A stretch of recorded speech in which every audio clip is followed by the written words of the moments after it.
Please sit down, please.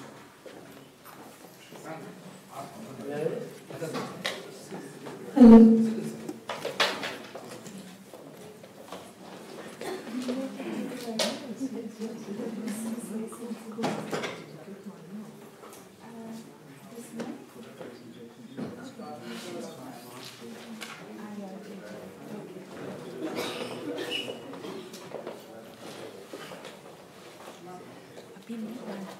ये सच जब बोलेंगे तब लगाना है.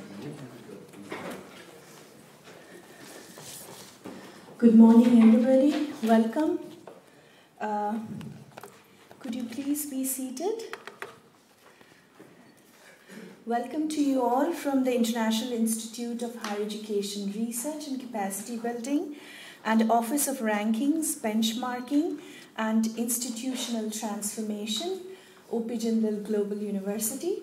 I am Dr. Moshri Mukherjee, Assistant Director of the International Institute of Higher Education, and several of our colleagues from IIHT and Orbits, which are the short acronyms of the two offices, are here along with several of our professors this morning and invited guests. We are about to inaugurate this conference, two-day conference on promoting a culture of excellence in universities, role of rankings and benchmarking. When we talk about culture, we all know that cultures evolve over a certain period of time.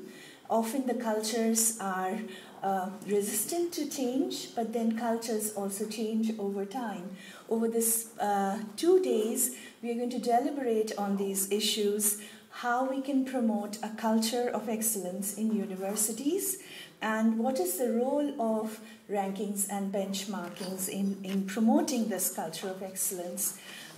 All of you must have read our concept notes, so I'm not going to elaborate too much on our title for this conference. I'm now going to invite Professor C. Rajkumar, a founding Vice Chancellor of our university, OP Jindal Global University, and Director of the International Institute of Higher Education Research and Capacity Building, to deliver his welcome address. Professor Kumar.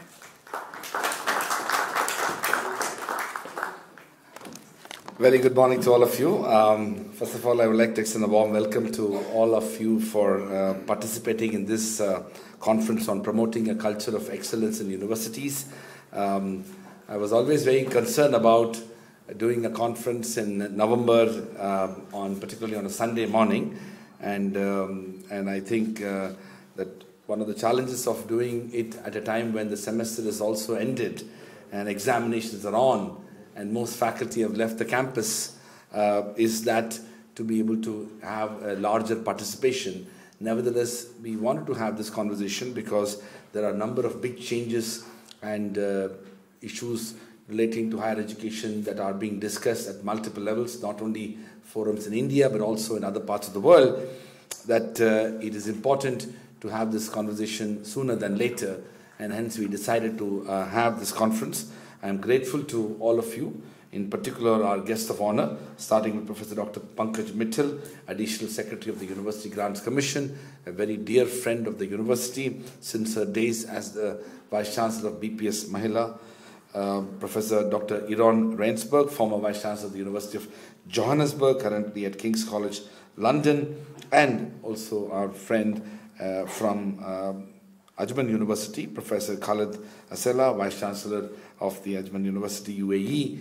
I also want to recognize the presence of the Vice Chancellor of SRM University, Professor Prakash, and also his colleagues and others who have joined from our neighboring institutions, my deans of public policy and liberal arts, both Professor Sudarshan and Professor Kathleen Modrowski, Professor Stephen Marks from Harvard, and other colleagues who are here. I believe that in terms of the timing of the conversation, I think it's useful to mention that the history and evolution of Indian universities starting with its early days of at least post-independent India, of barely 20 plus universities, and today's expansion in the higher education sector. Somewhere along the way, we might have, let's say, not paid attention, or at least adequate attention, to the need for promoting excellence in our institutions, and more importantly, to develop a culture of excellence within our universities. And because of that, it has also been brought to both in policy making as well as recognition within higher education institutions that there has been mediocrity deeply institutionalized and embedded in many institutional cultures, not just in India but also beyond. There is a good part of the focus of this conference which is at least looking at in the BRICS region, including China and South Africa and other countries in Africa too. But the point which I would like to really make is that the theme of this conference is to focus on culture of excellence. And now, of course, that theme has two dimensions to it, and we are also juxtaposing it with the need for looking at rankings on the one hand, and the need for examining benchmarking practices, best practices from around the world, and how those two aspects could contribute and inform debates surrounding excellence.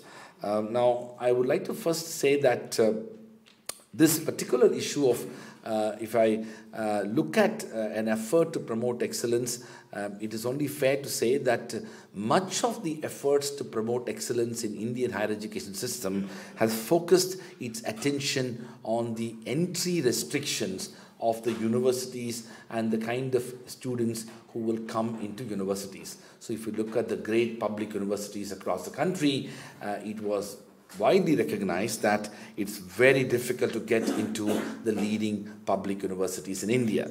And that was the focus of the entire university administration, the admissions process, and also all the reputation that Indian universities had for a very long time was drawn by the fact that the best and the brightest in terms of those who have been able to go through a very rigorous examination process, those who have secured very high grades in their high school examinations or undergraduate examinations, those who have done exceedingly well in the entrance examinations to entry into these institutions, they only get to study in the leading Indian universities and colleges. And so in some ways, entry barriers and entry restrictions became the sort of framework to promote excellence. And to a large extent, India succeeded in it.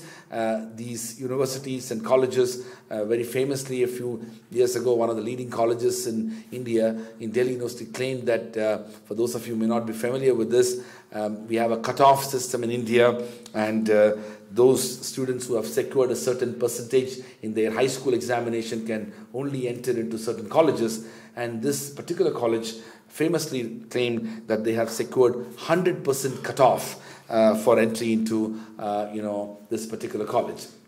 And of course, for those of us who are in education, found it ludicrous to even have such a framework for entry into colleges. But for lack of any other better model and lack of imagination and innovation in the way we select students, this ended up becoming the most effective model. And of course, it is also important to mention that India has historically attempted to use different forms of cut-off models or entrance examination models primarily to ensure that merit and merit only remains a criteria for entry into universities, and excellence and reputation is built around the system of merit. And of course, that helped the universities and colleges in general to acquire a reputation and ultimately have these bright students graduate out of these colleges and universities and end up doing very well in life. Now, beyond this focus on excellence when it comes to many other aspects of what universities do. I'm afraid we have a lot more to do, whether it is in the context of curriculum development, interdisciplinarity, focus on research and knowledge creation, ability of faculty to contribute to publications, experiential learning, including innovative pedagogy, all these areas that are very much fundamental to what universities ought to be doing. We have done very little in the last several decades. For those of us who have gone through the Indian higher education system and have had the privilege of studying in universities in other parts of the world, we would appreciate how much the higher education models and practices have evolved in different parts of the world. Now, I also want to quickly mention that this is not something which is not recognized by the policymakers and the powers that be. The last, I would say, decade has seen extraordinary internal criticism that has been prevailing in India. And I must say that while many of us in higher education are at times quite rightly critical of the methodology that is adopted by rankings agencies and which creates illegitimate incentives for universities to pursue for the sake of rankings, the fact remains that rankings discourse in India has brought a greater sense of accountability, an internal sense of institutional scrutiny, and more importantly, an opportunity to reimagine institutions and to position themselves for promoting what I call the culture of excellence as well. Now, and I will say one thing that I remember very vividly, that the former president of India, when he began speaking at universities, nearly 6, 7, 8 years ago, just after 8 years ago, just after his presidency, he began very vociferously making an argument about the fact that, and it was something which was talked in close quarters, but he began shaming universities in India and even higher education system, that not a single Indian university is among the top 200 in the world. And that shaming process that he initiated was not only limited to him. You began to hear more often. And even when he began with those speeches in the early days of his presidency, people were not taking much note of it. But then more and more, if you begin to speak that, quite frequently, and in every speech he underlined that, and he didn't stop at that. He began the visitors' conferences. He began with a stronger and a more deeper and pervasive engagement with the higher education system, the regulatory bodies, including the UGC, but also the Ministry of Human Resource Development. There was a greater sense of appreciation of the need for Indian universities to be moving towards, while emphasis was on rankings, the real effort was to see how we can promote excellence as a part of a culture within Indian universities. Of course, the rankings organizations were also very mindful of that. Very quickly they realized that since none of the Indian universities are one of the top 200 in the world, and India was beginning to be concerned about it, there were the two interesting and very different set of responses that were coming from institutions. The government of India probably in its wisdom felt that since we are not having Indian universities in any of the top rankings, and government of India for most part of the discourse was disappointed with the methodology of the rankings organizations, and somehow felt that Indian universities deserve to be in the top rankings, so came up with the India's own rankings known as the National Institutional Ranking Framework, which I thought was completely unnecessary, but nevertheless we ended up pursuing that and formulated an NIRF. Now that was Government of India's response. We can't be part of the international rankings. We will have our own rankings, and we will rank Indian universities in the methodology and criteria that we think it's legitimate and right. The rankings agencies became smarter in that. They initially had the big, world university rankings, and obviously none of the universities in India or Africa or other parts of the developing world were not there. And of course, the IIT directors famously, dismissed these rankings and said that the rankings do not reflect what we really do. We are truly world class, and the rankings do not appreciate what we're doing. And very quickly, the rankings organization changed their approach and began to come up with more rankings. They launched the BRICS rankings, the Asia rankings, the subject rankings, and very soon these IITs, which were just not there in any of these rankings, suddenly begin to appear in the BRICS rankings as a leading leading university in the BRICS, as a leading university in Asia, as a leading university in the subject. In fact, they became the top world-class universities in the subjects because, after all, IITs were good at what they were doing.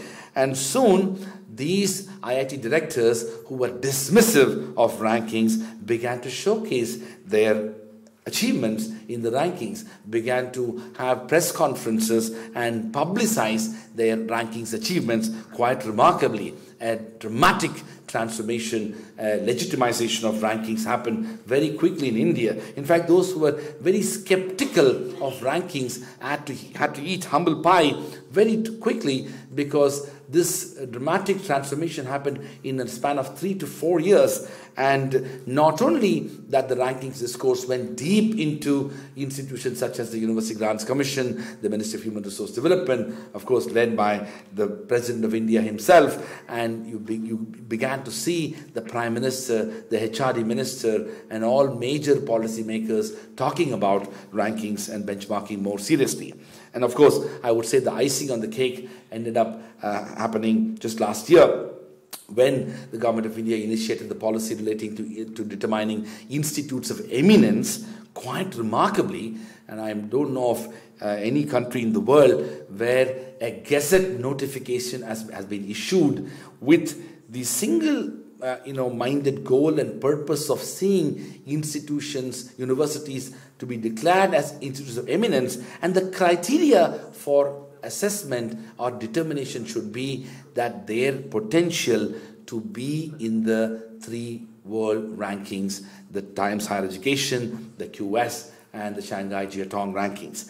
These 3 names of rankings agencies have been gazette notified under the Government of India rules and regulations. Quite a transformation happened in barely 5 to 6 years. So in some ways, I wanted to trace this institutional history simply to bring home the larger point that India has rapidly changed in terms of its mindset and its approach towards towards promoting a culture of excellence. Not to say that having rankings and benchmarking practices is the only way to promote a culture of excellence. It's the other way around, which is that we need to be promoting a culture of excellence in universities, which will enable us to be faring well in rankings and benchmarking. With those words, I would like to once again congratulate the International Institute for Higher Education, Research and Capacity Building, also Orbit, the Office of Rankings and Benchmarking and Institutional Transformation that we have established in the university, and also other faculty members and research fellows who were involved in putting together this program. I can only hope that the next 2 days of deliberations will help us evolve certain informed knowledge and understanding as to what we really need to do as institutions as we think about building a culture of excellence in our universities. Thank you once again. Thank you, Professor Rajkumar, for that inaugural address. I would now like to I'd now like to welcome Professor Pankaj Mittal, who is Additional Secretary, University Grants Commission of India, to deliver the welcome address. Inaugural address, yes. This shows I'm a little stressed.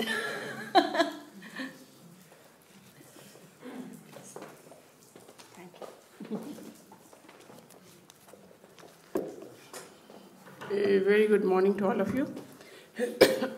First of all, I would like to thank Professor Rajkumar, one of the most dynamic Vice Chancellors of India, who is leading the Jindal Global University, for inviting me here to have an interaction with all of you.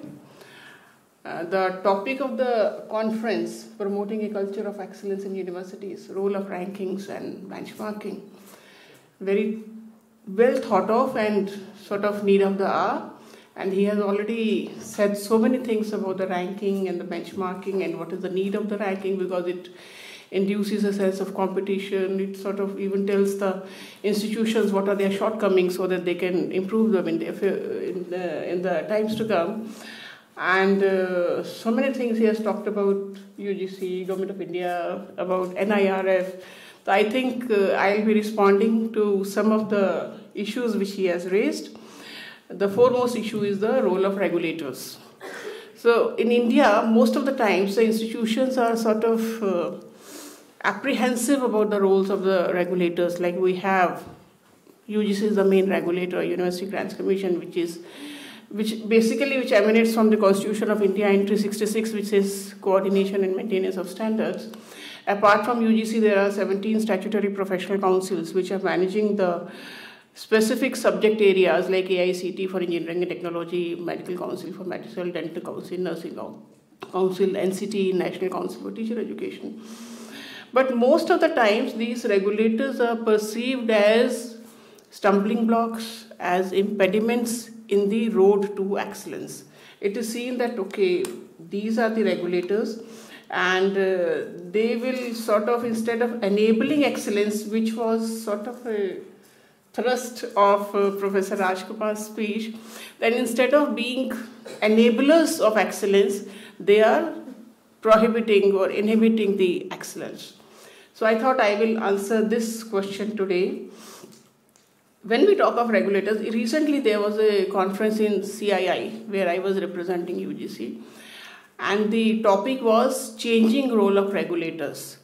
Is the role of regulators the same as it was, or should it be the same, or should it be changing? And if it has to change, what sort of changing role should be there on the part of the regulators?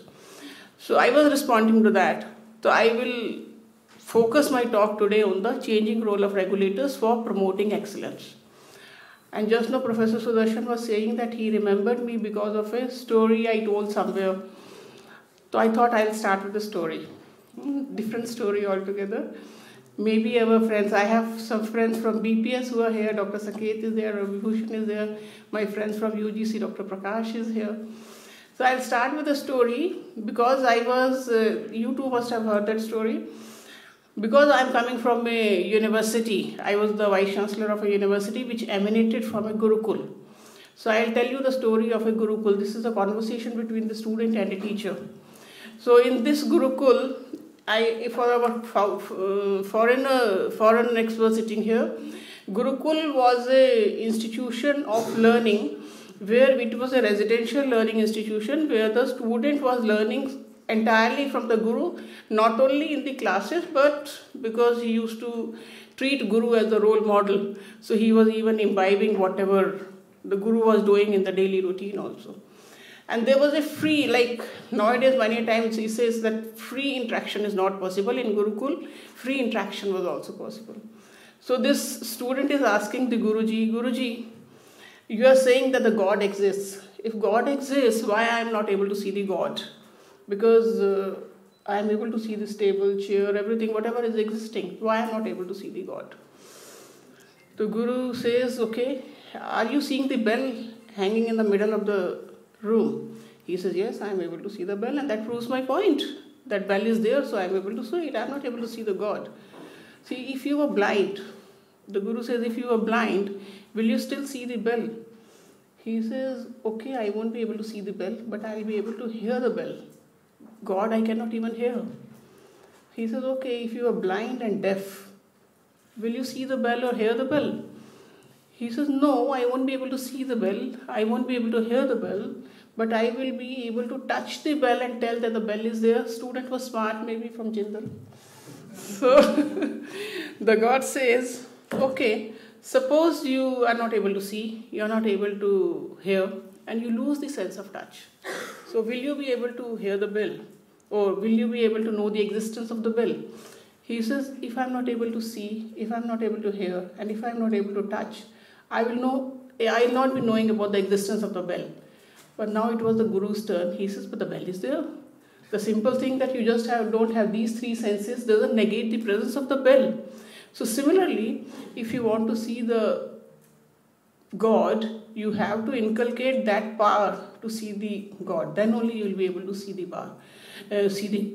God. Now, who will inculcate all that power into the student? The guru, the teacher sitting here. You have to inculcate that power in your students so that they are able to see what is not ordinarily visible to them. So it is the duty of the duty of the teacher, the guru, to inculcate all those powers into the student. Now, for a minute, just replace the student with an educational institution and the teacher with the regulator. So who will sort of give all those vision, direction, power to the institution? Obviously regulator. But now Dr. Rajkumar will argue that we don't need a regulator. Our institutions are good enough to regulate themselves. They know their vision, they know their path. So we don't need you. But then again, you should appreciate that every institution in our country is not Jindal. Every institution is not IIT. Every institution is not IIM. We have institutions like BPS who need a lot of hand-holding. So for that, regulators are required to handhold these institutions. Like again, our HRM, Dr. Shri Prakash Javadekar, he keeps on saying in many conferences that regulating is a very tricky job. Because if you make regulations keeping good institutions in mind, the bad ones go scot-free. And if you make the regulations keeping bad ones in mind, the good ones are punished. Therefore, it's a very, very tricky job. So to solve that problem, what UGC did was to bring that regulation of graded autonomy. So in that graded autonomy regulation, we are grading the institutions in 3 categories based on the NAAC rating. The top ones are more than 3.51 and above. The grade 2 are 3.26 to 3.5 and the rest are in grade 3. So grade 1 are given complete autonomy. Jindal is in grade 1. Grade 2? So the grade 1 is given complete autonomy including automatic 12B or even whatever amount of foreign students you can admit, ODL, online, foreign faculty, foreign collaborations, complete autonomy is given to them. Grade 2, a little less, except for I think automatic 12B and ODL, rest all autonomy is given to them. But for grade 3, we are trying to handhold them. We are trying to handhold so that, because many of them don't know what to do. So we have to handhold, and many of them are not even following the right path to excellence. So we are trying to handhold them. In fact, UGC has recently come out with a quality mandate. In a quality mandate, we have indicated 5 objectives and the 10 tasks. So I gave a copy of the quality mandate to Professor Rajkumar the other day. So the 5 objectives are, first, that we will strive to see that the pass-outs, at least 50% of our pass-outs are employed in corporate sector, or they are self-employed, or they are into higher education. So at least 50% of them should be in this employable at least. And then second is that we should promote society-university linkages. Right now, most of our universities, barring few, are working like, say, factories, putting student on the assembly line in the beginning of the session or beginning of the program and producing a graduate after 3 years without any vision, without any purpose, without him having any connect with the society. Rather, our institutions also do not have any connect with the society. We are very happy within the 4 walls of the university and we are not having any connect with the outside world. So promoting university-society linkages.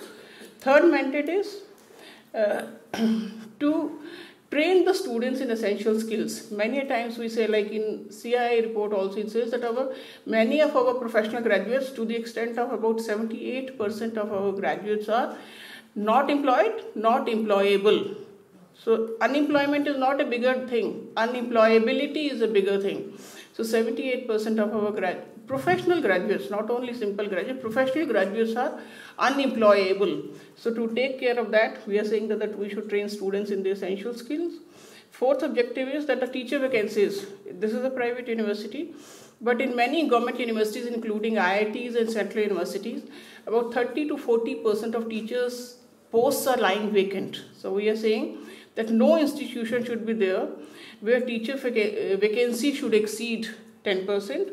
And then fifth and the last objective is that every institution, I mean these institutions are good institutions, are having high NAC ranking, but every institution in the country, we have something like 900 universities, more than 900 universities and more than 40,000 colleges. So every institution should have a NAC rating of not less than 2.5. 2.5 we have kept a lower figure because keeping the diversity of the country in mind. So for meeting these 5 quality mandates, UGC is taking many steps. Like graded autonomy was one. At the institutional level, it is graded autonomy, then institution of eminence, which Dr. Rajkumar has already spoken of. This was basically when the president, he was mentioning that again and again when we were told that no Indian university is figuring in the top world rankings. So we thought we should sort of push our institutions to come in the world ranking. And to push them, we wanted to, especially to the government institutions, we wanted to give them liberal funding, and to the private institutions, liberal autonomy. So we conceived this scheme of institution of eminence. It's not that we are branding them institution of eminence, but we are branding them institution of eminence to sort of encourage them to come into the world ranking institutions. So that we have decided that 10 government and 10 private will be selected, and to the government institutions we will be giving a liberal funding of 1,000 crores for the 5-year period, so that they can have the facilities, they can create the facilities to come up to the world ranking. So institution of eminence, already we have selected 3 in the government and the 3 in the private sector. The rest are going on. Then NIRF again. NIRF, why we brought in was, many of our institutions in most of the conferences of the vice chancellors, they were cribbing that we are not coming in the rankings because the rankings do not measure those parameters on which we are excelling. And they are, for example, reputation.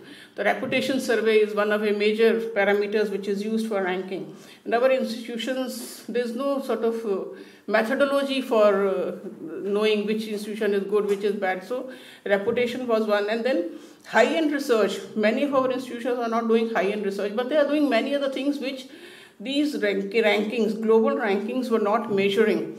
Therefore, we came up with our own NIRF ranking, not with the view that you should be here and be satisfied, but with the view that once you are in NIRF ranking, slowly you progress and come into the world rankings also. So this was one at the institutional level. And at the teachers level, we have recently, last week, started a scheme called ARPIT. This is an annual refresher teaching program in which every teacher annually has to update the skills by attending these course. This will be an online course on the Swayam platform. So ARPIT is a program for sort of improving the teachers.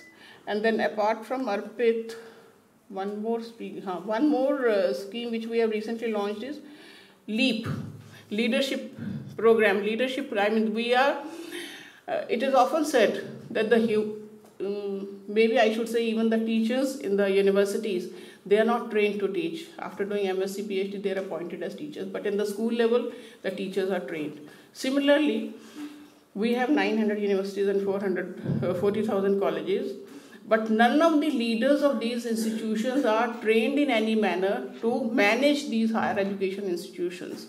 So what a new scheme which has been launched by the Government of India is that there will be a training of the potential vice chancellors who are going to manage the higher education institutions in future to sort of bring them up to that level that they can manage the higher education institutions. So something like 200 people we will be training every year. It will be a 3 weeks training program, 2 weeks in India and 1 week in abroad. Our 15 higher education institutions from India have been selected for imparting the training. And those 15 have in turn collaborated with foreign counterparts. And they are good universities. It is Harvard, Michigan, Oxford, National University of Singapore. Like these good universities, they have partnered with. And 2 weeks India and 1 week abroad training program has been envisaged for the potential educational administrators. So this is for the teachers.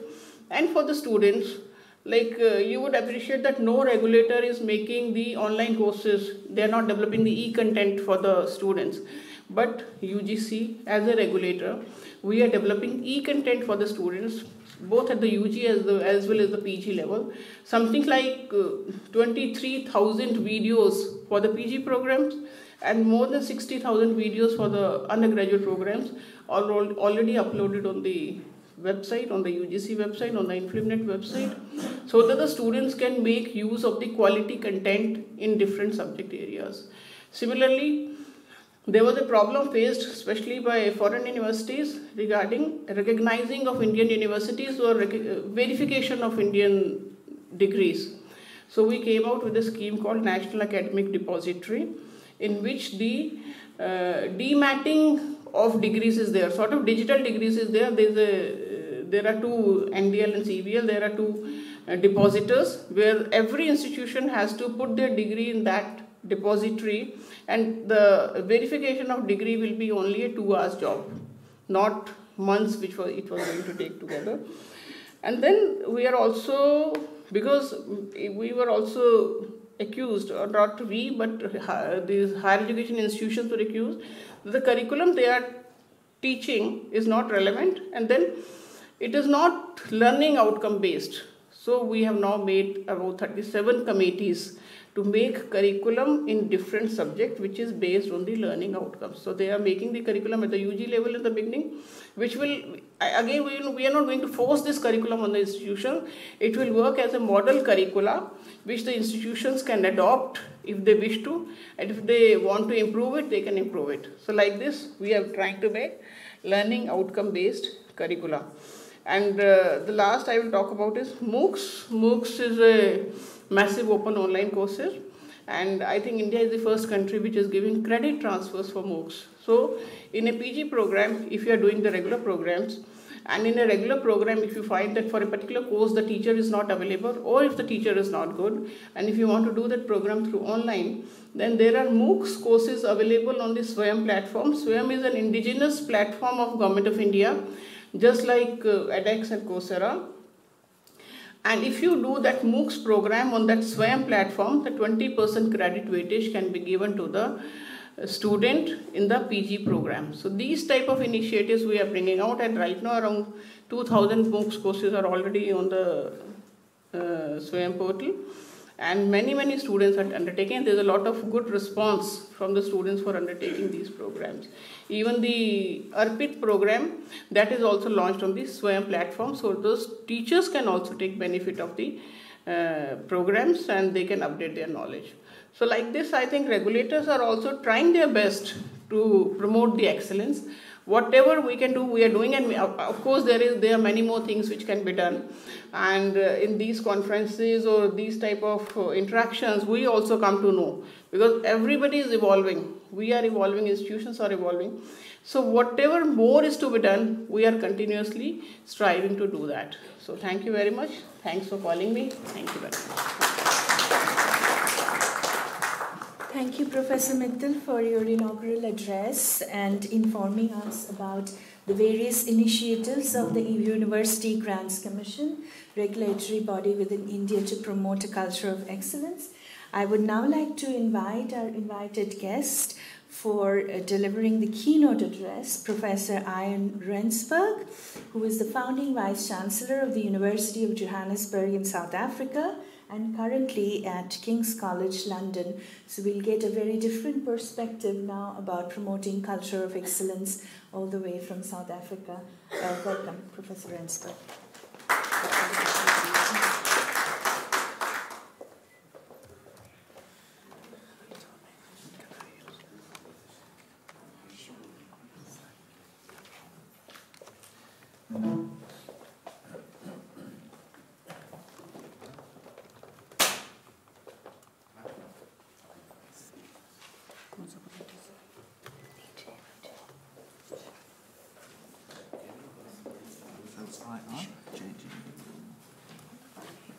Yeah, that's the one.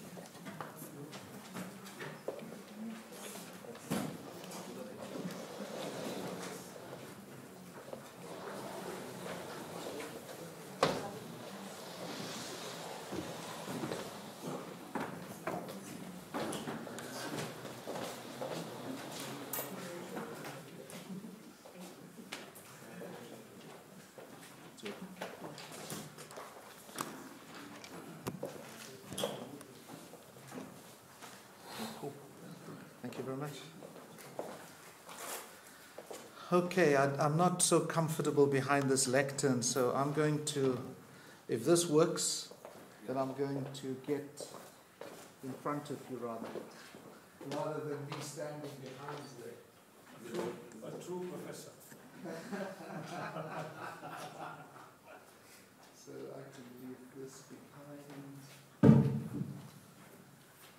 It would be nice if these lights could go off as well. So, good morning, colleagues. Good morning. And friends. As we say in Johannesburg, Sanibonani. Sanibonani. And then your response is Yebo. Yebo. So Sanibonani really means I see you. I see you. I see your spirit before I see your being. And so it's not just hello. It is Sanibonani, I see you. And I am the person who I am because of you. And together we are meeting here today. And when I leave here, I'll be a different person. I hope you'll also be a different person as you leave here today and tomorrow, of course, after all of these wonderful conversations. So let me begin by extending sincere appreciation to Raj for this very kind invitation. It's a very special privilege and a great honor to be here with you this morning and this afternoon and tomorrow. It's really an honor to be a part of your very important conversation.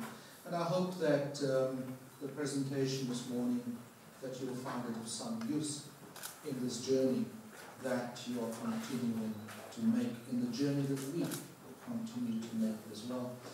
And so I saw it my task this morning really to construct a careful argument for why we must pursue global excellence and stature.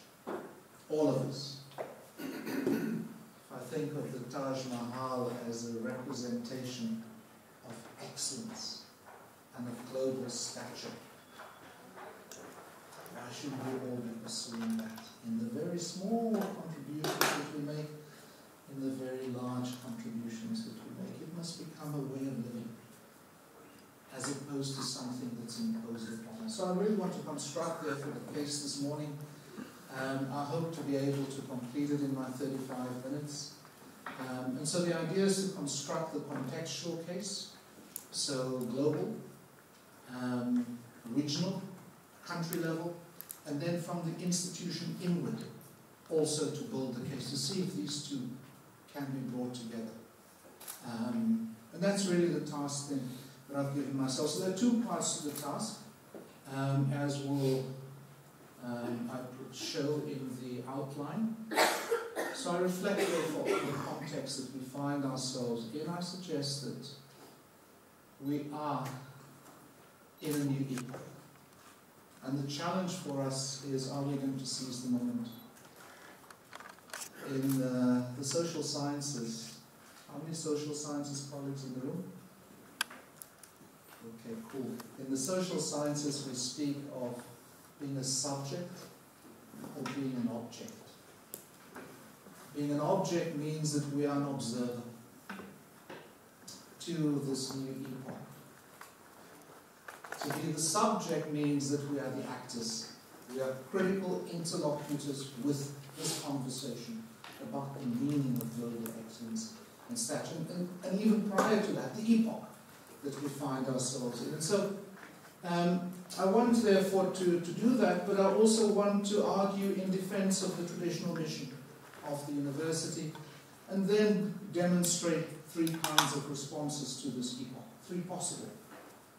I will then reflect on the nature of academic work, and how do we nurture the capacity to respond to the challenges of the new epoch. And then the second half of my presentation, I'll come to the heart of the conversation. I could have jumped straight in there, right? but I thought that it's essential for us to build the case carefully. And so that's what I've set myself out to accomplish with you this morning. And so I'm going to run quickly through these. These are simply notes for you to consider in the journey that we are all undertaking. I said that the next 5 decades, leading to 2070, will see us experience unprecedented changes.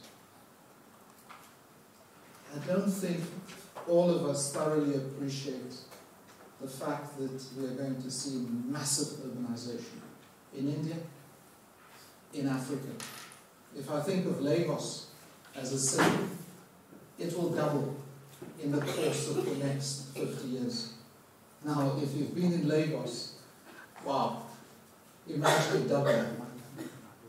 Imagine medium-sized cities becoming the size of Mumbai, or Bombay and Delhi. And imagine the massive change that means. So basically, we're saying that our populations are going to become 70% urban, 30% rural. That's massive change. If we think that the environment today in Delhi is bad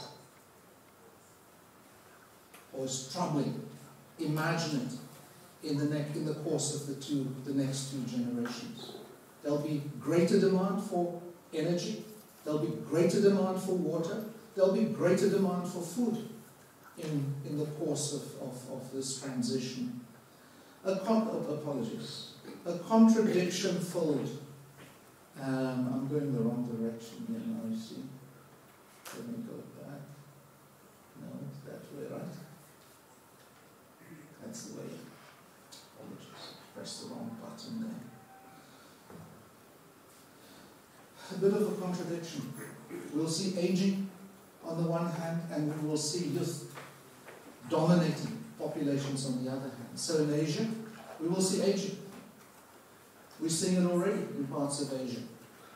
On the other hand, in Africa, we're going to see, unless there's something done about population management, I'm very careful about that terrain. I don't want to stray into that terrain, except to say the outlook is that Africa's population is going to double in the next generation and then double again.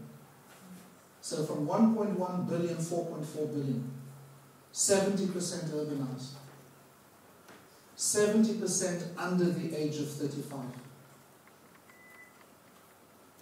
You can see what that outlook potentially is.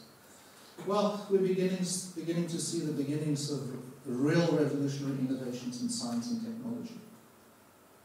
We're only at the beginning of this new epoch in that regard, and we know machine AI, machine learning,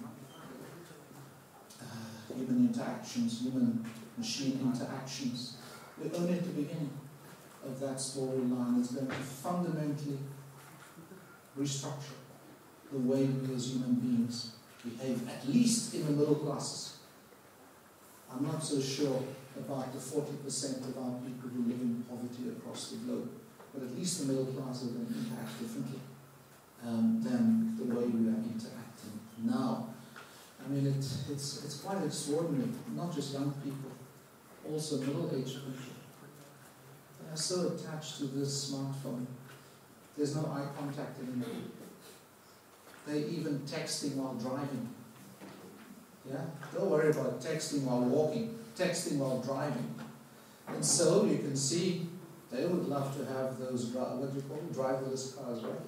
Okay. So we're at the beginning of a new, fundamentally new era. A rebalancing of economic power. I think that's quite self-evident from developed to developing countries. And then I suggest that these offer new opportunities, but risks. I think our challenge as a university is to help our nations understand both of these, and ideally to help our nations seize the opportunities that lie ahead for us. The key drivers, first one is self-evident. Despite everything about Make America Great Again, despite everything about making Britain great again, this tilt is simply underway.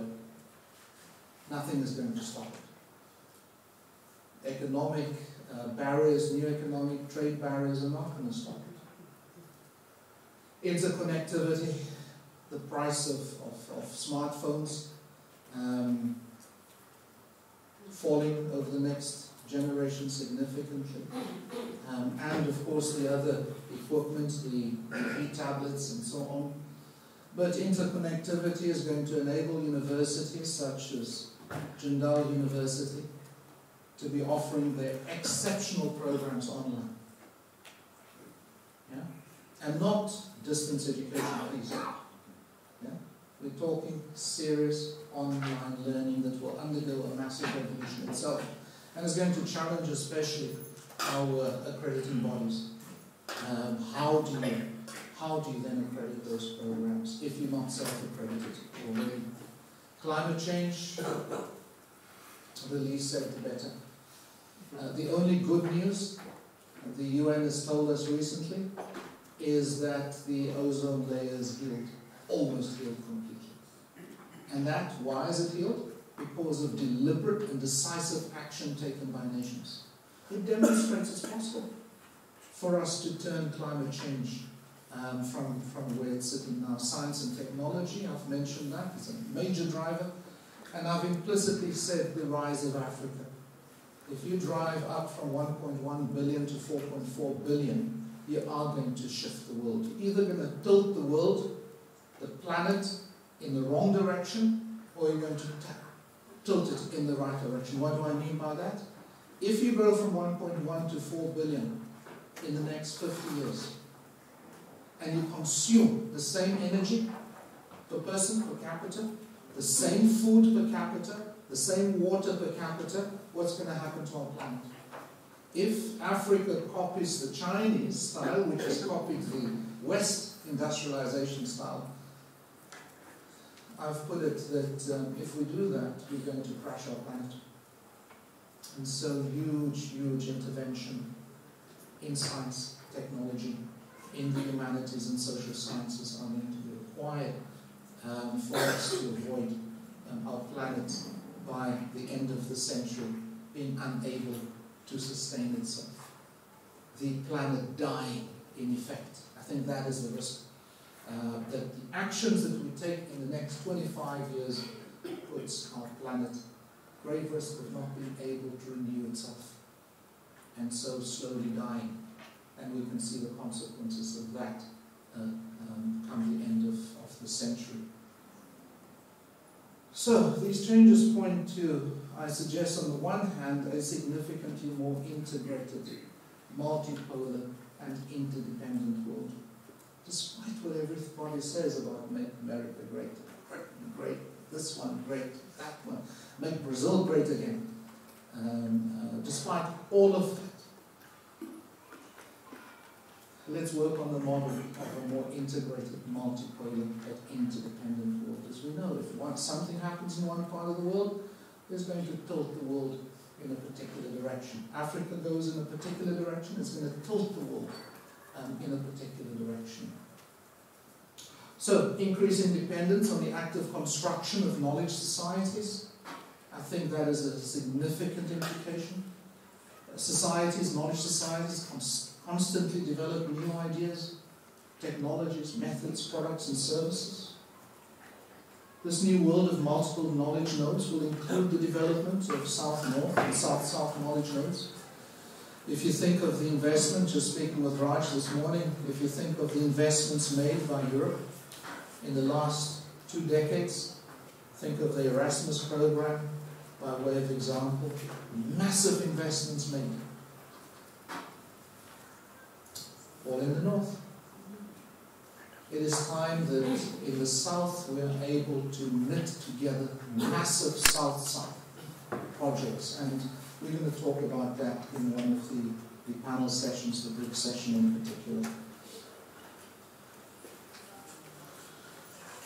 So, what are some of the resultant changes that we are already experiencing, and if we're not experiencing them, that we will experience. Massification of access and widened participation. You know, the classic response of our academics in our senates is that quality is falling. And my response always in Senate is it's our duty to make sure that our output standards always rise. The input standards might vary, right? We might get more and more underprepared students. How do I say? You can't import a different lot of students from another country. If this is the quality that we've got to, in the process of training, of working with our students, we've got to put in place the scaffolding and the support systems, tutors, senior tutors, by way of example, in order to bring them to a level where they can exceed the exit standards, the ever-growing exit standards. So, massification can't go the old way. The old way is brick and mortar. We don't have the cash. States don't have the resources. The public don't have the resources to be able to fund our traditional way. And it's a difficult thing for me and for you to accept, isn't it? Well, not to accept, but to engage with. Because for us, this is the standard.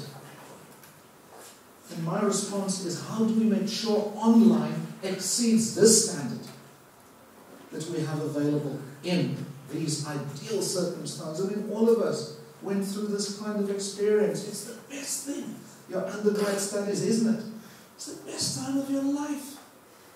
Especially if you're living away from home and in residence. It's the best time of your life. Nothing can replace it. And now we are saying to the next generation, we can't afford you. We just don't have that kind of capacity. Well, we're going to have to make online cool. And it's going to have to meet the standards. So it's a challenge for us. I don't have the answer. All I'm saying is, there it is.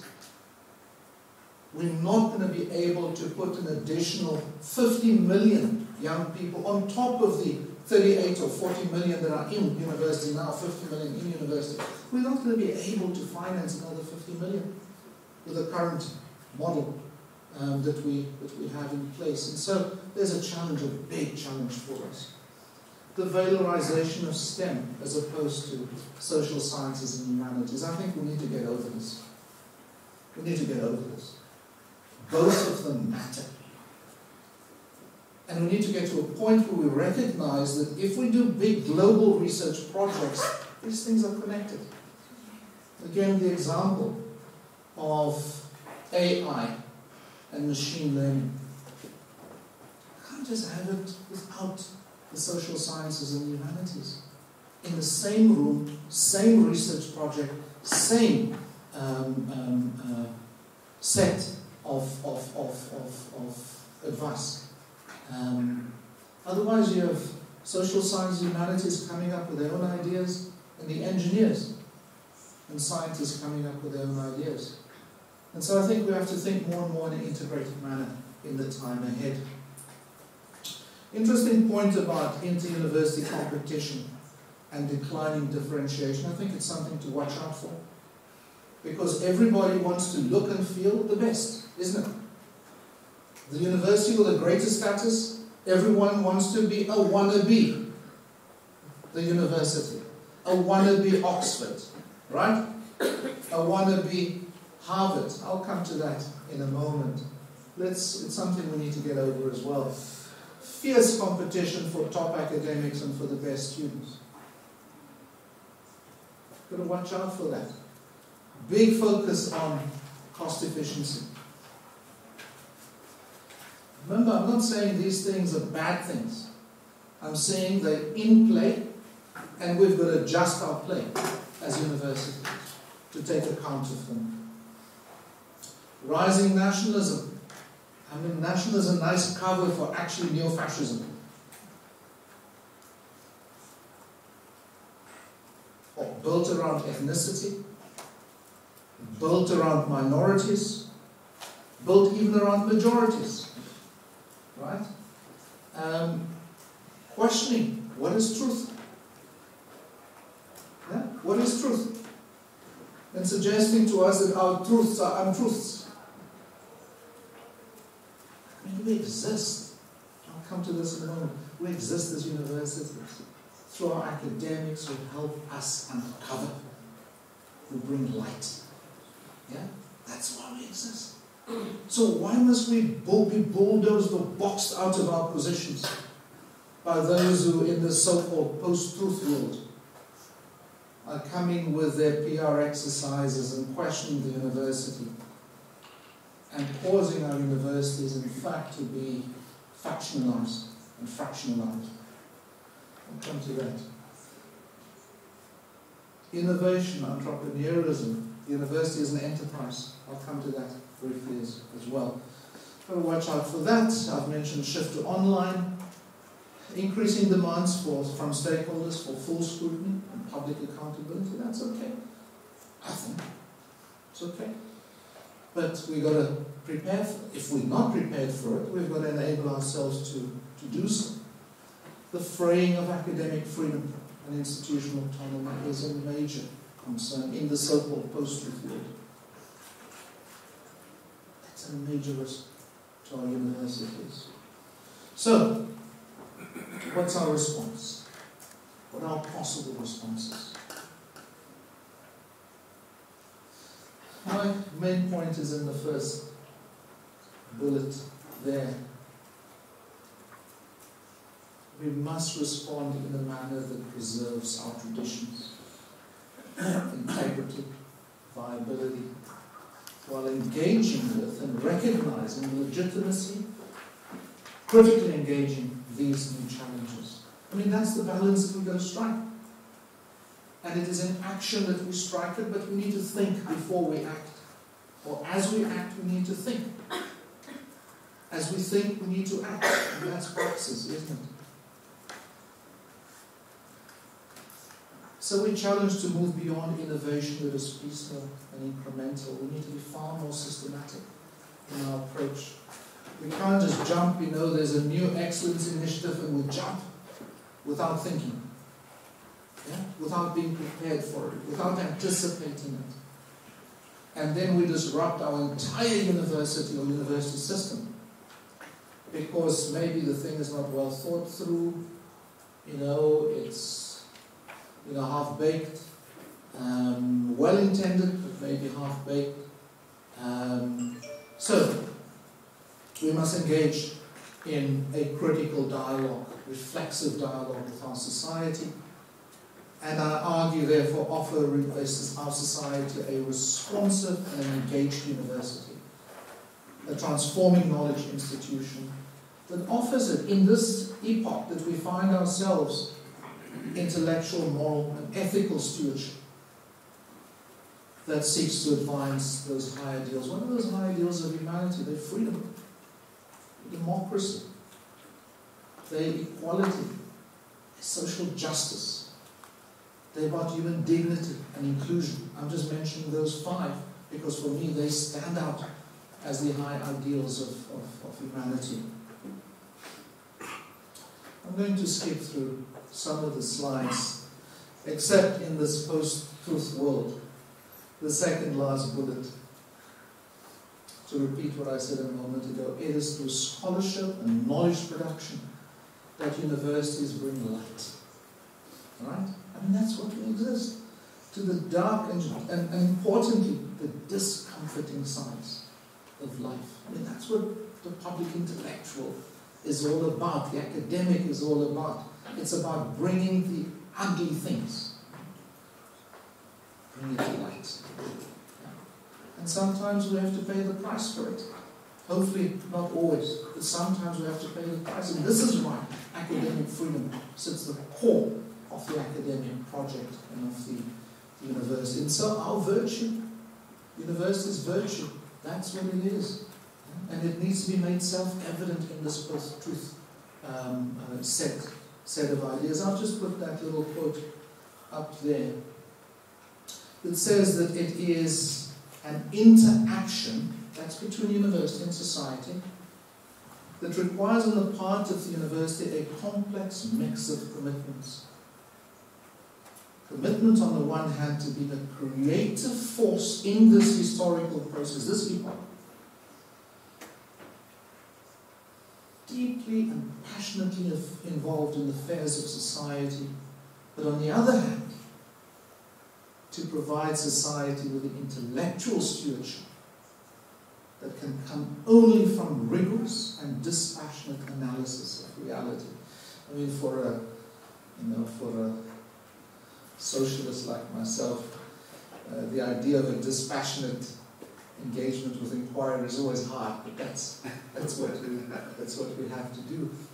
And so, key message: to advance these ideals require a healthy, yet mutually, critically reflective and constructive relationship between state and university. And by state here, I mean in the broad sense, the nation state. I should have said nation state. But state really means not government. It also includes civil society. But I'm not giving a lecture on that.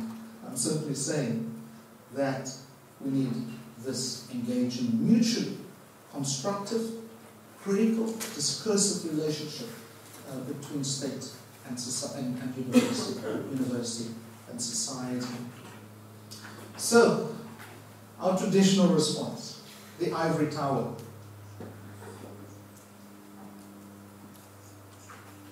No, we can't just, those are the... I was at a conference 2 years, when was it when we were here?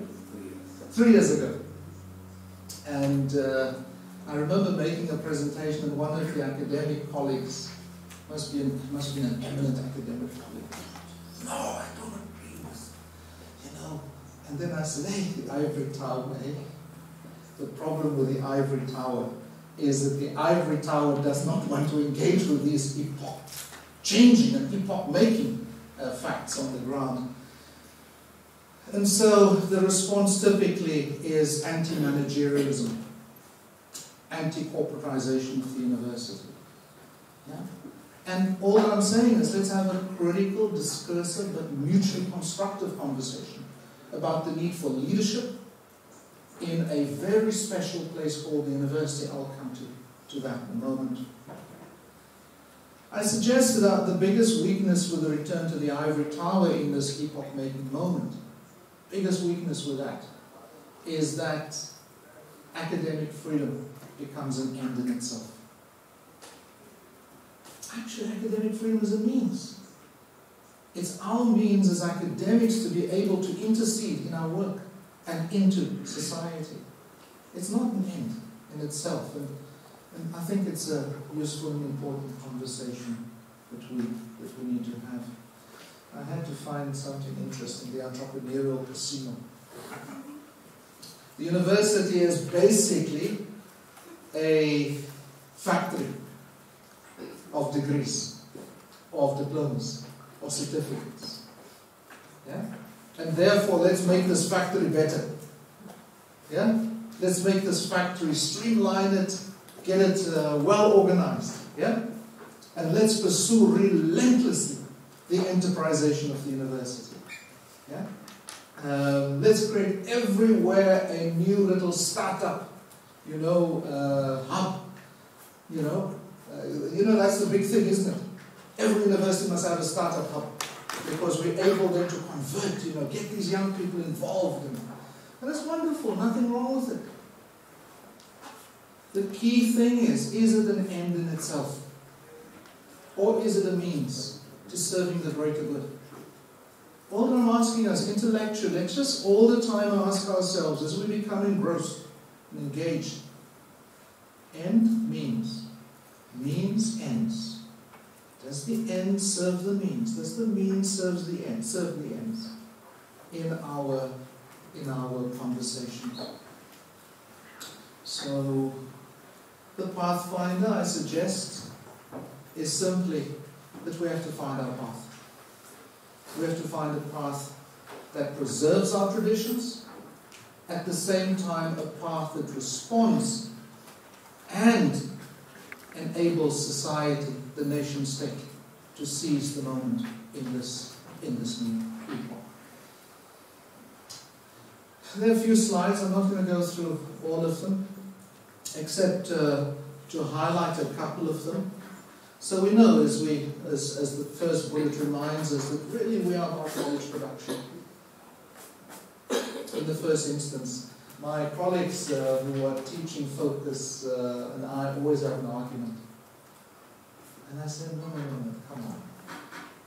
Your dissemination, your teaching, my dissemination, my teaching comes from knowledge. Yeah? It comes from the production of knowledge. That is really what universities are supposed to be all about. They're involved in their reproduction, right, is about knowledge. Otherwise they're going to die like our earth by the turn of the century. They're going to die if they are not involved, of course, unless they're college, masquerading as a university. Yeah? Carrying the name university, but actually it is a college. Okay, in the South African sense, a college means a non-degree granting institution. It means maybe a 2-year program, post-school. I don't know, I must be careful in using that concept. I know in the US, of course, college means typically university. It's the same as university. So, 2 points about research and teaching. We know that good research requires motivation.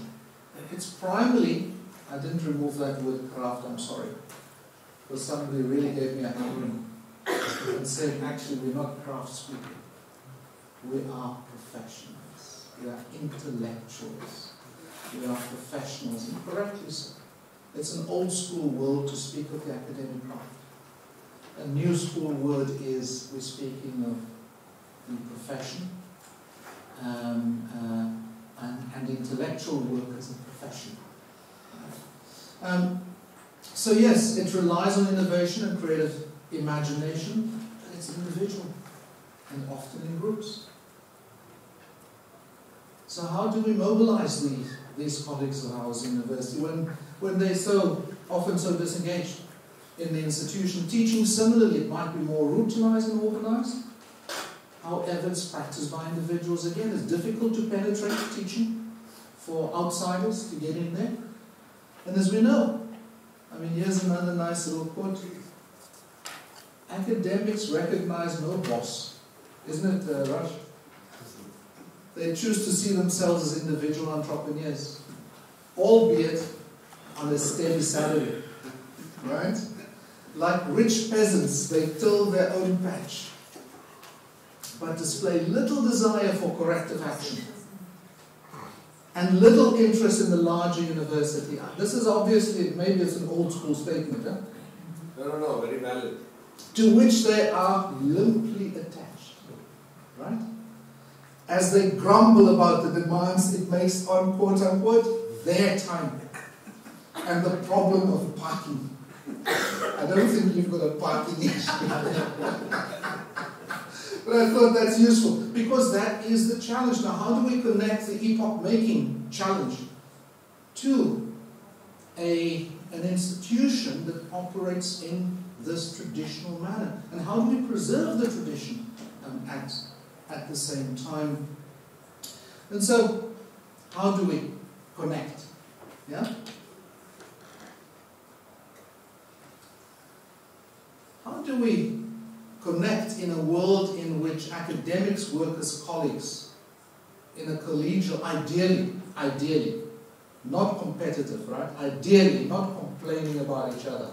Ideally in a competitive manner, collegial manner, and a consensus-building manner within departments that constitute the individual units of faculties and of the university. And therefore, how do we achieve now alignment between the individual colleagues, the departments, the faculties, and the university? And I always find the dean to be the most troubling office. In the middle, right? The classic middle manager, senior middle managers, or how do we call it now? The senior general manager, the classic senior general manager, right? who sits in the middle between the academic who's doing teaching and research and saying, please, leave me alone. And then Raj saying, this is where we're going. Right? So how do we connect those things together? And, I mean, where do we begin to look? So you look for a strong framework of model governance. And where do we find some of them? We find them nation states, maybe, I don't know. As we're now into this post-truth era, so-called post-truth era, the nation state is becoming a troubled concept. Even before the post-truth age, it was a troubled concept, as we were seeking to build more inclusive nation states, as those who have been excluded, women, South Africa, black, disabled, as we make this more inclusive. The kind of provocative statement of Madame Thatcher, that to support the English cricket team is to be English, clearly irrelevant. That means that if you're supporting the Indian or Pakistani or Sri Lankan team there in London at the Oval or at Lord's, you're not English. When in fact your passport, what do you call it? A citizen of that country. Let's just change the idea of the nation state. So, do we look at Hinduism as a role model? You know, we know that they're positive, constructive parts. They're also troubling parts of it. Do we look at Christianity, Buddhism, simply, or all of them? Confucianism, Islam, Judaism, Taoism? But surely if we look at those, there must be interesting ideas there for us to begin to say, how do we build this kind of coherence in our institution as well? So just some ideas. And so a starting point is that universities, like enterprises, social units with the same human lifeblood as any other type of social construct. And so we've seen typically 5 kinds of way leaders build or connect the epoch, if you like, to an institutional mission, to the individual academics. A compelling mission, vision, and a sense of pride in the institution is one way of, I'm sure you've read about kind of vision-driven leaders, are able to build this compelling idea about the institution. Implementing, second option is accountability and consequence management. You know what that is, right? Get the best, hold them accountable, pay them well, recognize them, fire them if they don't perform. Don't think that works so well in university, right? Yeah? Easy to say. Develop an entrepreneurial spirit. Others are saying, always be entrepreneurial, always be dynamic. Think about things differently. Don't think about things the way your peers are thinking about them. Turn them on their heads. Mobilize individual initiative and achievement. So focus on the individual. Really, all the time, focus on lifting their spirits. All the time, focus on, in public, say, hey, so-and-so, Professor so-and-so has really done well. Now let's give him a warm round of applause, or her a warm round of applause. You can see I'm still using the old school he and she, right? And so that's kind of typically what happens. Mobilizing individual initiative and achievement and recognizing it all the time. And then fifthly, recognizing and celebrating staff. So those are kind of 5 ways in which we mobilize our people. But typically we use them in combination. So, I'm not going to go through the detail here, except to say the starting point for this mobilization of staff and of enterprises, like universities, I argue is the presence and durability of authentic leadership. If you have a leader that you have in the institution at VC level, at faculty level, you really believe in, right? Doesn't it make a big difference? Yeah? Authentic leader is self-aware. I'm not going to go into that. Maybe it's another lecture. Yeah? Self-awareness. Yeah? Not self-awareness is as in look at myself. Self-awareness as in noticing what's going on in the room, as in taking care of the emotion that you can see and the engagement that you don't see and the lack of emotion. That's what I mean, self-awareness, so that you can bring the colleague in to the conversation. So that's self-awareness, self-regulation. Things are going bad at home. I don't bring that stuff in. I don't show. Yeah? It's difficult. Some of us say we must integrate. Others are saying we must separate. Right? So when I come in, I'm in that situation. So here's my argument always. There's bad news. There's difficulty that we're going through. And we are here in conversation now. Be here. Be here and give the very best that you can. Don't be outside there. Be here. This is the moment that we need to be in. Yeah? It's a blessing to be here in this moment. And let's separate these things so that we can look. Anyway, that's just an idea about self-regulation. Positive psychological capabilities. Some of us walk around always negative. Some of us, it's just the way maybe we were brought up at home. As in our tween years. It's just the way, mom and dad or uncle and aunt. It's just the way. And we've got to work at that. To turn that thing of always looking for obstacles, always looking for what to remove. Let's focus on the positive. And you'll be amazed what you are able to discover as you focus on the positive. Growth and development, and effective and consistent communication. I think I need to move on now. Let's keep it on. So, quick run through the second part of the presentation. Remember, the first part was really about arguing the case, building carefully with you. We don't have enough time, but building carefully with you the contextual case as to why we must rise up, why we can't continue as it's been in the past, why we must pursue and engage this new era, this new epoch, with excellence and to the very best of our abilities. Then what I tried to do was to point out that actually universities are particularly different kinds of institutions. Academics lie at the heart of our institutions.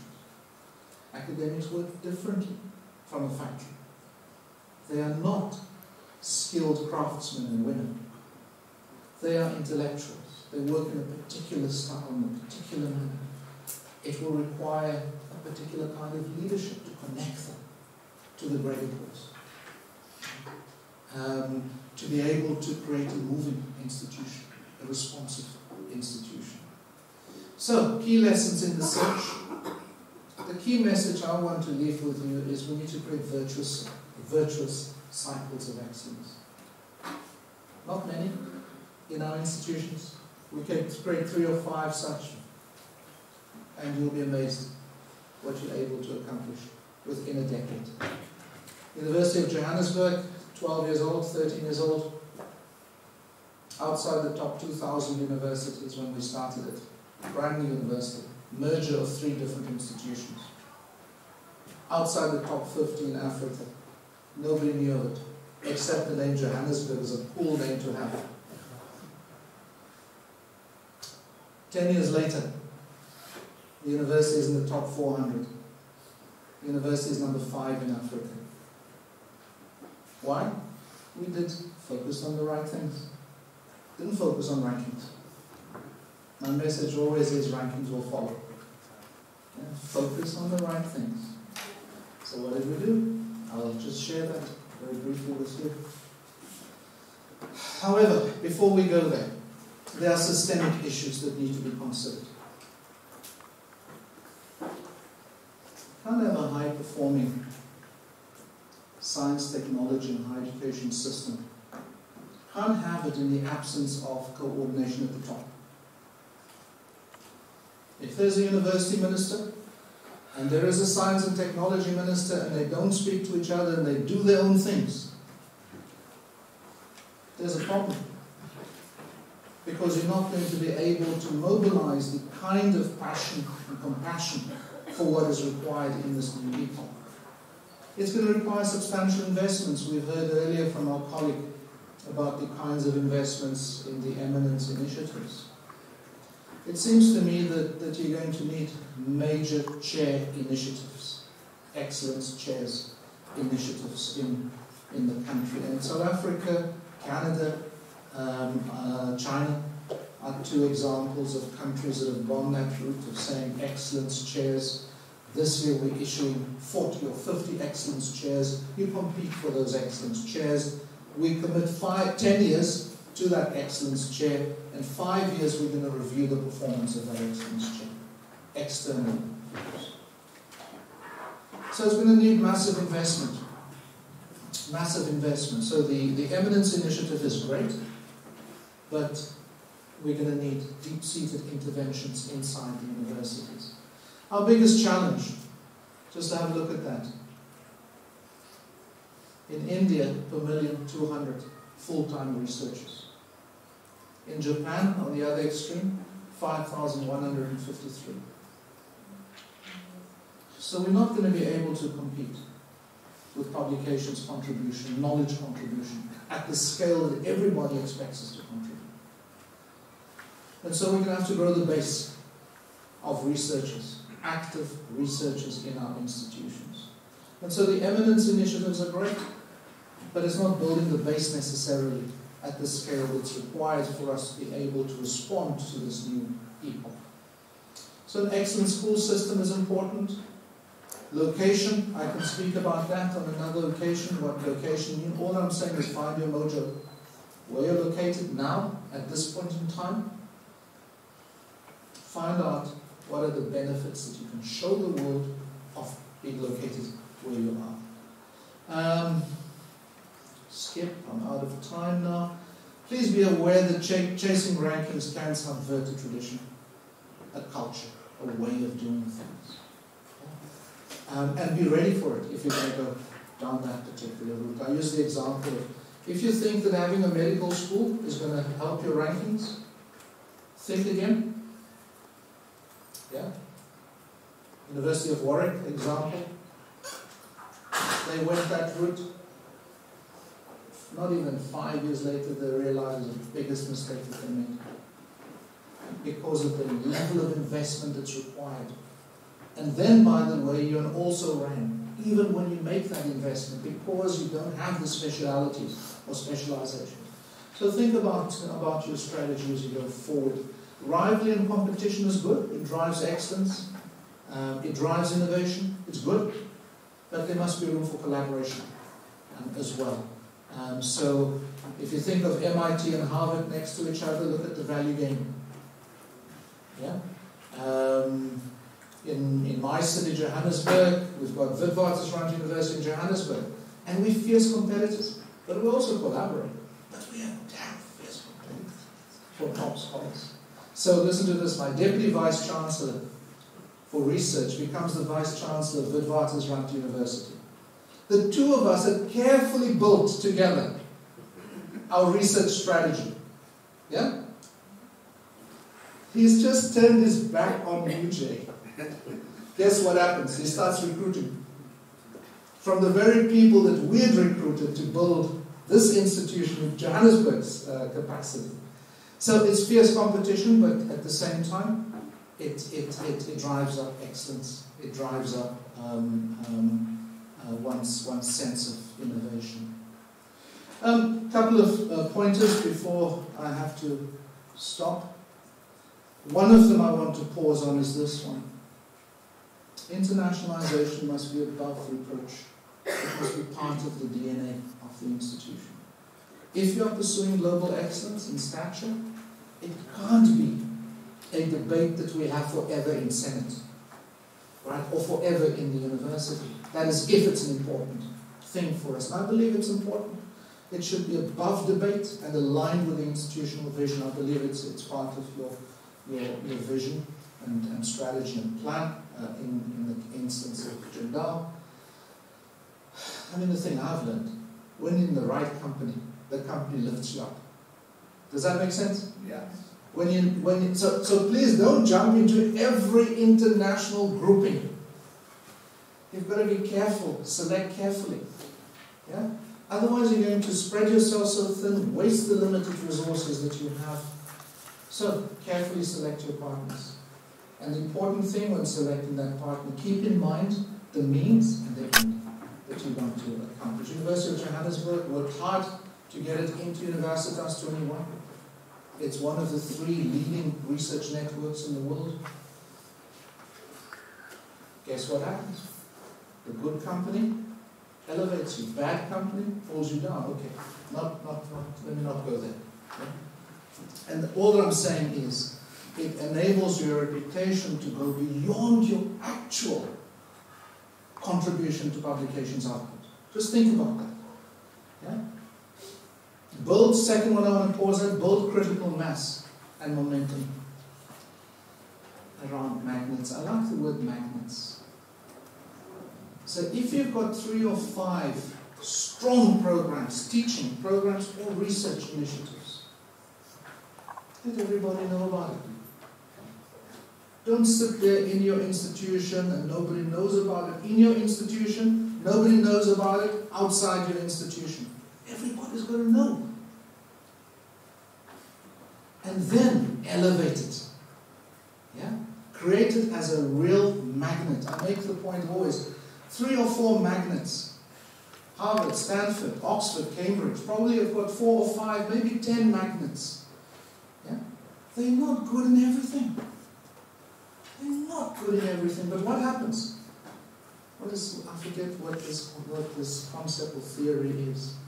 But the idea here is, when you've got these magnets working, they have a multiplier effect in the institution, so that even an also-ran program, but worst case in rankings, by the way, is sometimes the university does not even have a program, but it gets ranked by peer academics for excellence in that particular program. I mean, that's the perverse example. The idea really is, once you've got 3 or 4 magnets, it pulls students and academics into the magnets, but also into the broader sphere and field of the institution. So, 3 or 5 selected research niches, make at scale the right appointments. One of the things that we introduced now was distinguished professors, so serious cut above, and our professors don't like it. And then we say strive for it.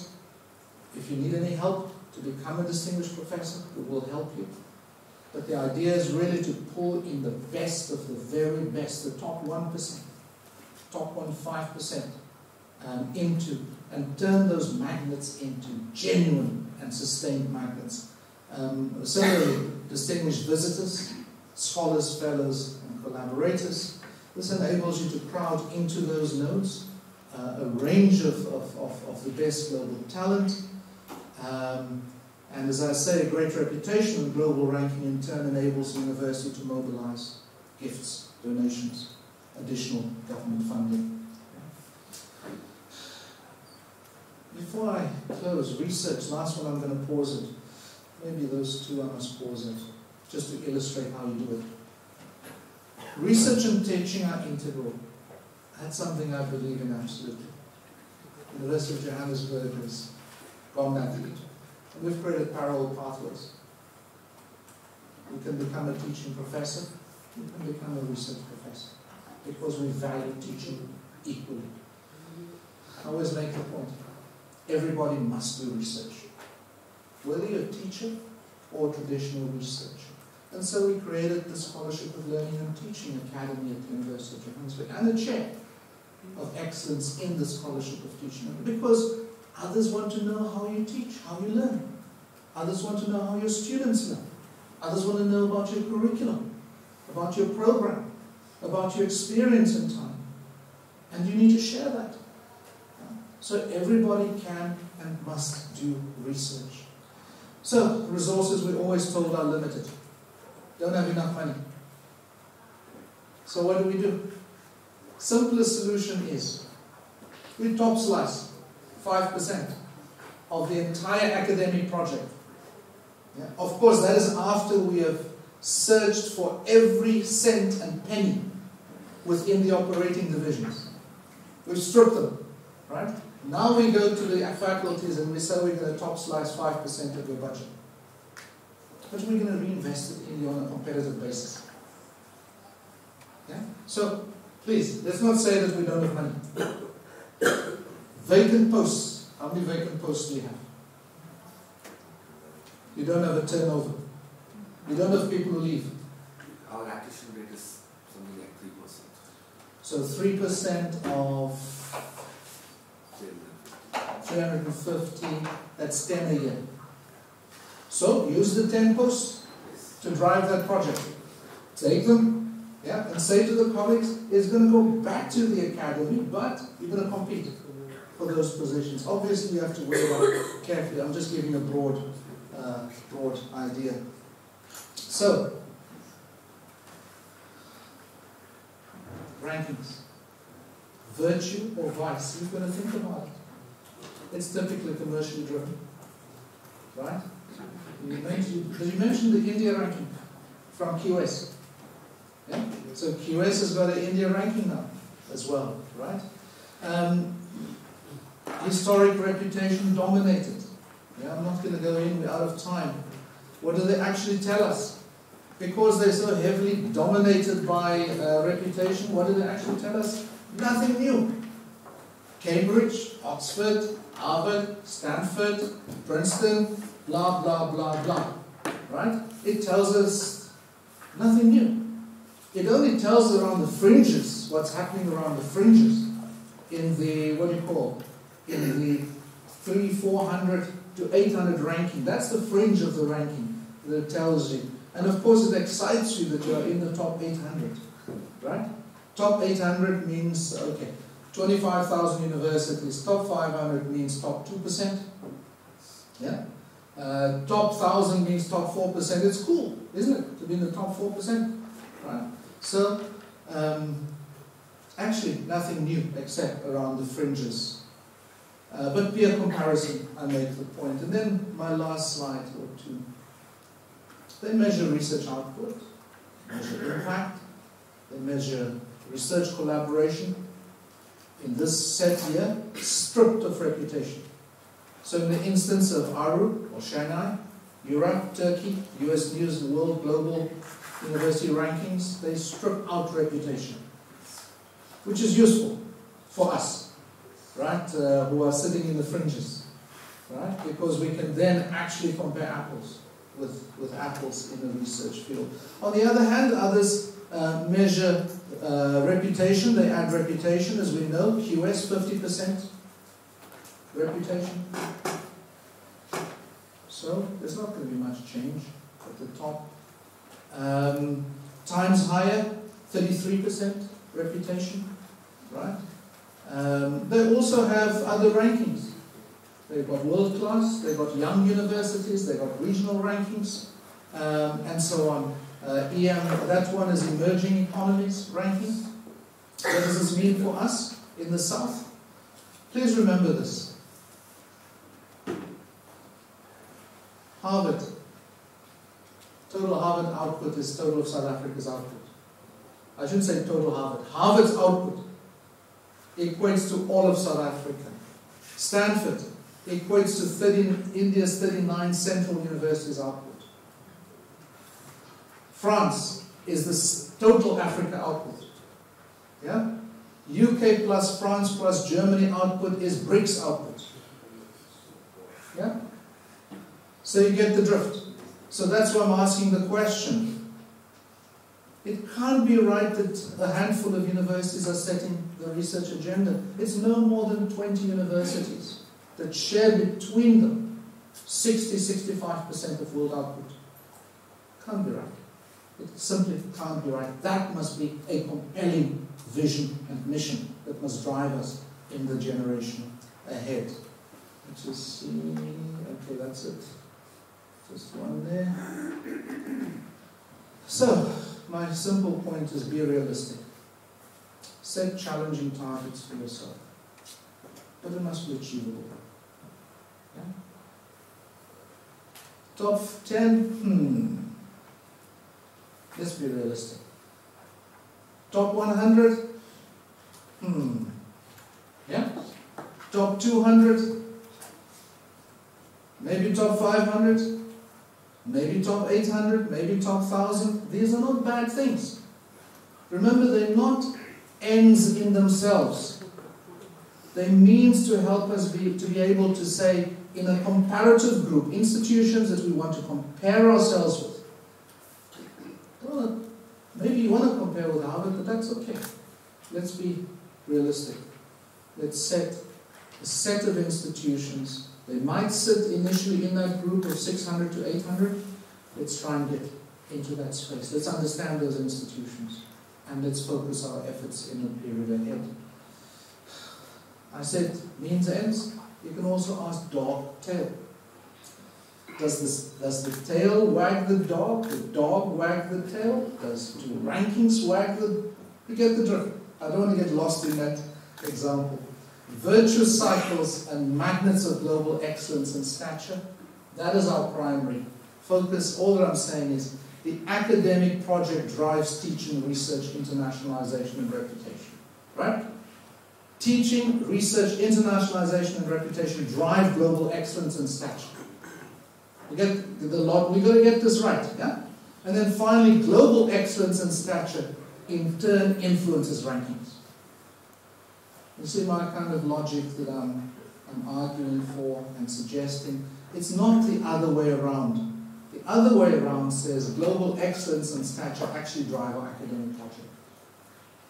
But these are difficult issues. I'm sorry I've taken a little bit more of your time, but I hope that this has assisted us in some reflections, some rational and passionate and compassionate reflections on the challenge facing us as we seek to advance global excellence and stature from our bootstraps up. But it's got to become a university and state project. It's got to become a university and accrediting and funding councils project. It can't just be a project of us as and then there's got to be a BRICS project at the same time, and we're going to chat about that much later. I've got a few ideas and suggestions about that, but thank you very much. Thank you, Professor Rensburg. That was a very thought-provoking keynote address, and I'm sure for the rest of the 2 days of this conference we are going to think about the points that you mentioned and deliberate on these issues. I would now like to invite our Registrar Professor Y.S.R. Murthy to share some concluding remarks. And there will be, there's actually some tea served outside, I'm told, but we are running a bit late for the next session. It has been a wonderful and fascinating inaugural session. I want to thank both Dr. Pankaj Mittal, Additional Secretary, University Grants Commission, as well as Professor Rensburg for their thought-provoking and excellent addresses. In fact, they've set the stage for the coming sessions dealing with research, data, benchmarking, and eminence, etc. And keeping in view the clock, I want to be brief, and I want to thank many others who are responsible for organizing this conference, particularly my colleagues in the IIHED, International Institute for Higher Education Research and Capacity Building, and also Orbit, Office of Ranking, Benchmarking and Institutional Transformation, particularly Abhinav Madan, and also Dr. Jagdish Batra from the English Language Center for their contribution. And we will not break for tea, but also we'll quickly move on to the next session. And I request our Vice Chancellor, Professor Rajkumar, to present a memento to Dr. Pankaj Mittal as a token of our appreciation. Please give a big applause.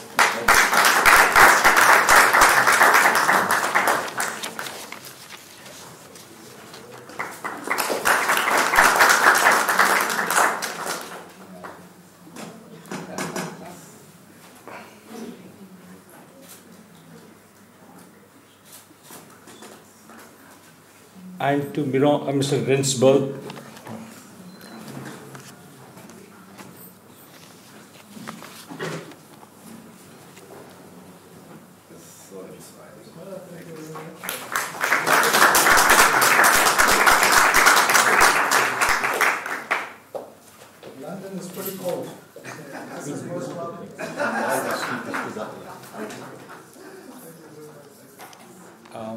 Now we'll start the next session. I'll request Master. Okay, we are going to move on to the next session. Next session is titled From Excellence to Eminence.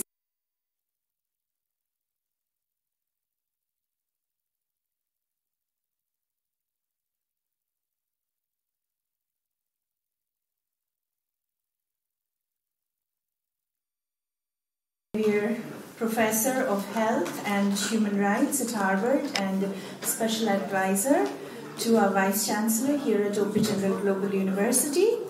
And as speakers in this panel, we have Professor Khalida Saleh, Vice Chancellor, Academic Affairs, Ajman University, United Arab Emirates, Dr. Manisha Priyam, Associate Professor, National Institute of Education Planning and Administration, Professor John Robert Clammer, Professor Jindal School of Liberal Arts and Humanities, Mr. Sachinder Kumar, Director, Education Secretary Advisory, Ernst & Young, Delhi, Professor Bodhraj Mehta, Dean, Research and Development, Indian Institute of Technology, New Delhi. I request all of you to please come up on the stage and take your seats, and let's begin the next session. Thank you.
All right, while Steve is about to join us, let me take this moment to welcome all our distinguished panelists, Professor Dr. Khalid Asila, Vice Chancellor of Ajman University, Dr. Manisha Priyam from the National Institute of Education Planning and Administration, Professor Robert Clammer, who is at our School of Liberal Arts and Humanities, Mr. Sachinder Kumar, Director of Education Practice at Ernst & Young, and Professor Bodhraj Mehta, Dean of R&D, IIT.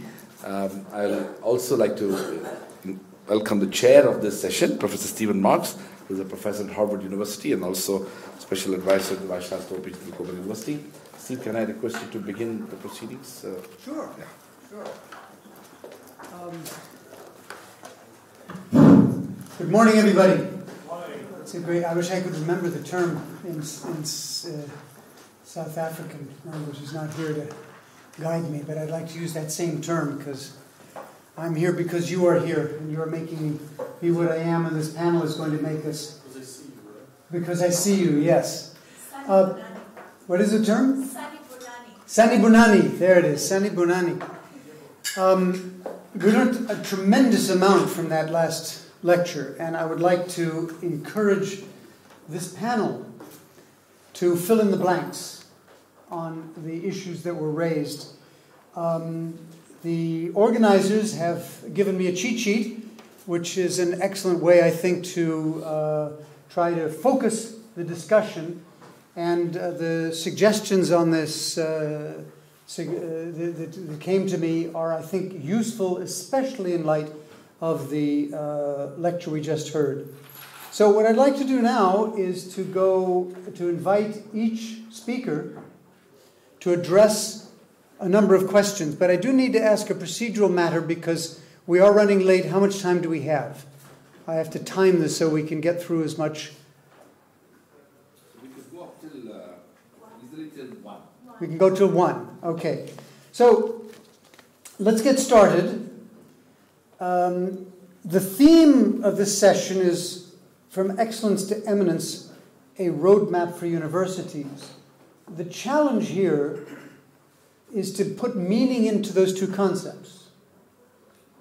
And I think the idea of the organizers is to consider that excellence is something that institutions attempt to inculcate within their institutions, and eminence is something that provides the institution that has achieved excellence to expand that and translate that into something that is globally recognized. Now, you may find these terms useful in that context or not, but the first question that I would like the panelists to address is the question of prioritization in the context of promoting a culture of excellence in higher education. What is the main focus area? What would you deem number one priority as you try to do that? And I'd like to alert you that the next question that you can keep in mind is what are the core learnings you can gain from other institutions that have attempted to and have succeeded in achieving excellence. But let's start with the first question. What would be the main focus areas in promoting a culture of excellence in higher education? Shall we start from the end over there, sir?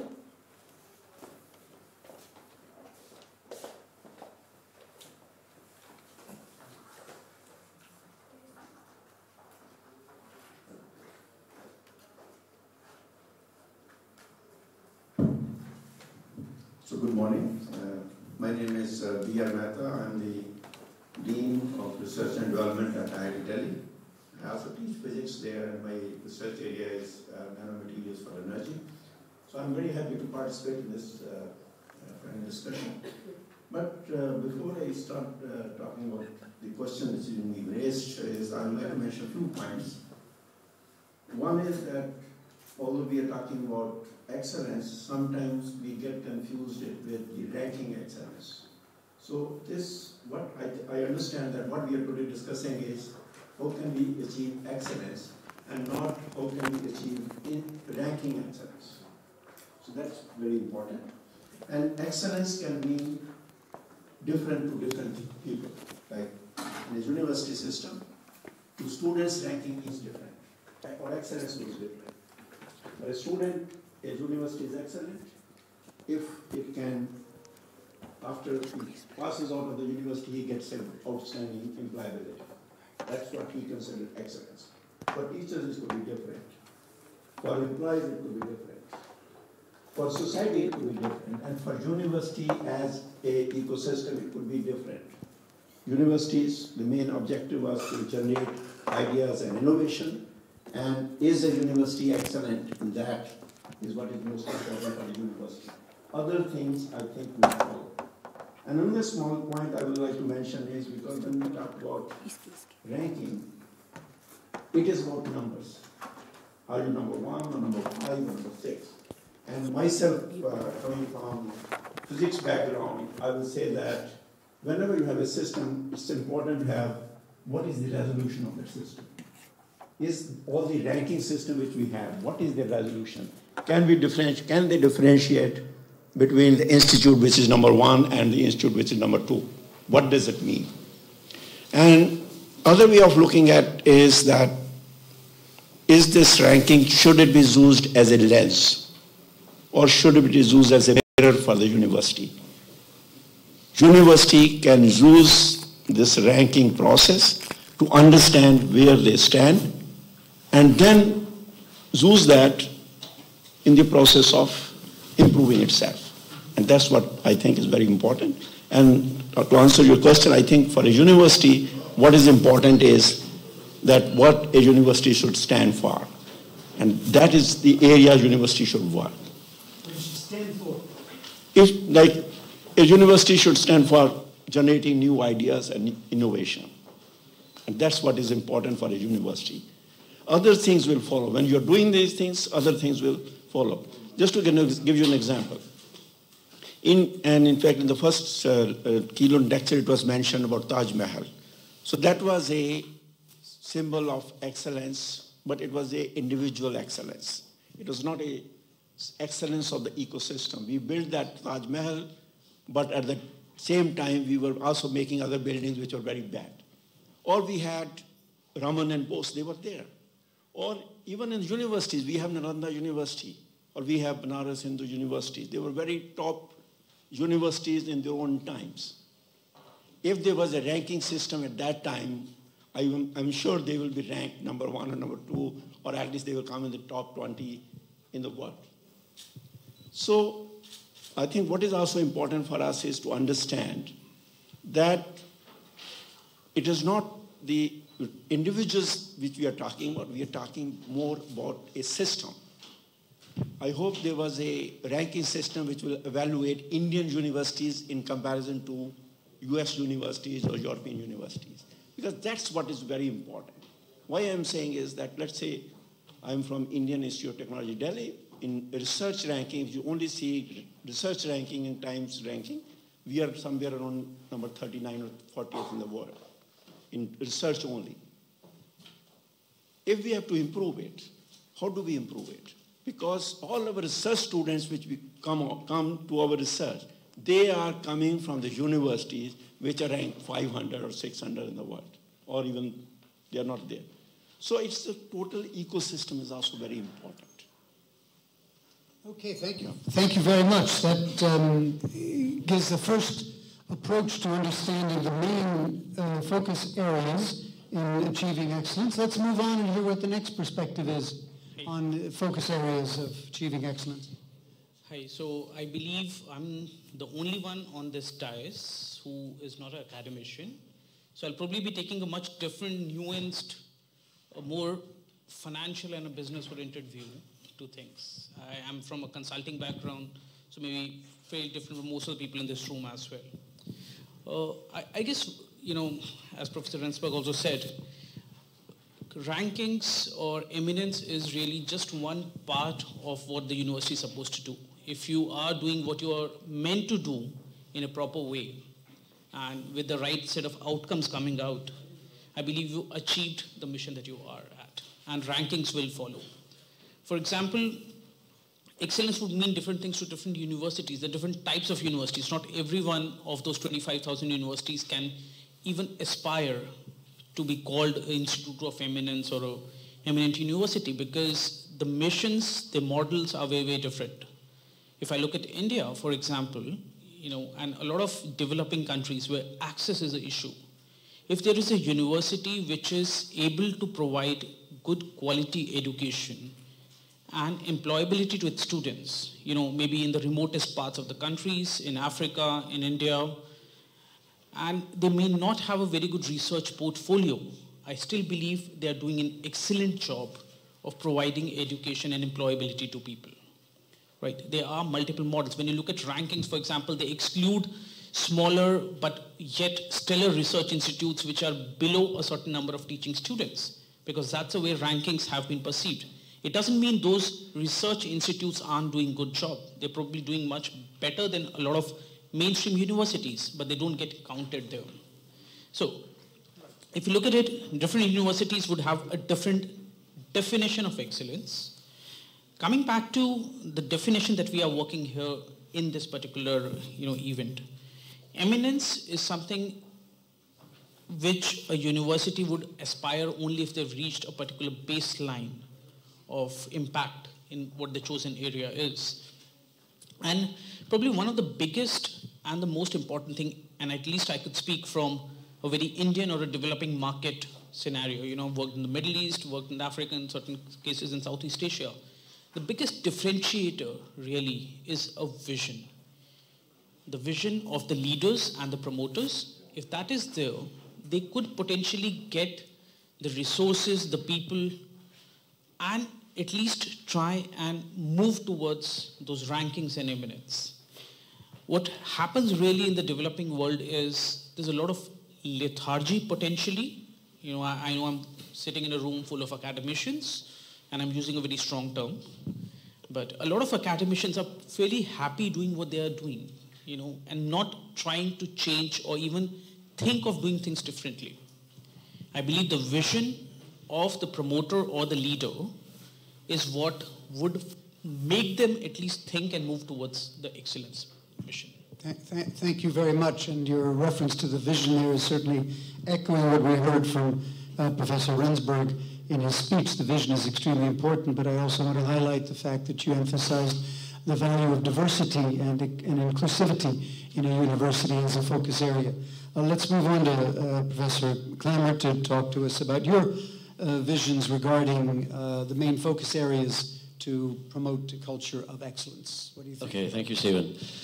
Okay, let me take a slightly different perspective on this. I had the huge privilege of being a student and twice a visiting professor at one of the universities which always hovers at the top of the ranking list, which was the University of Oxford.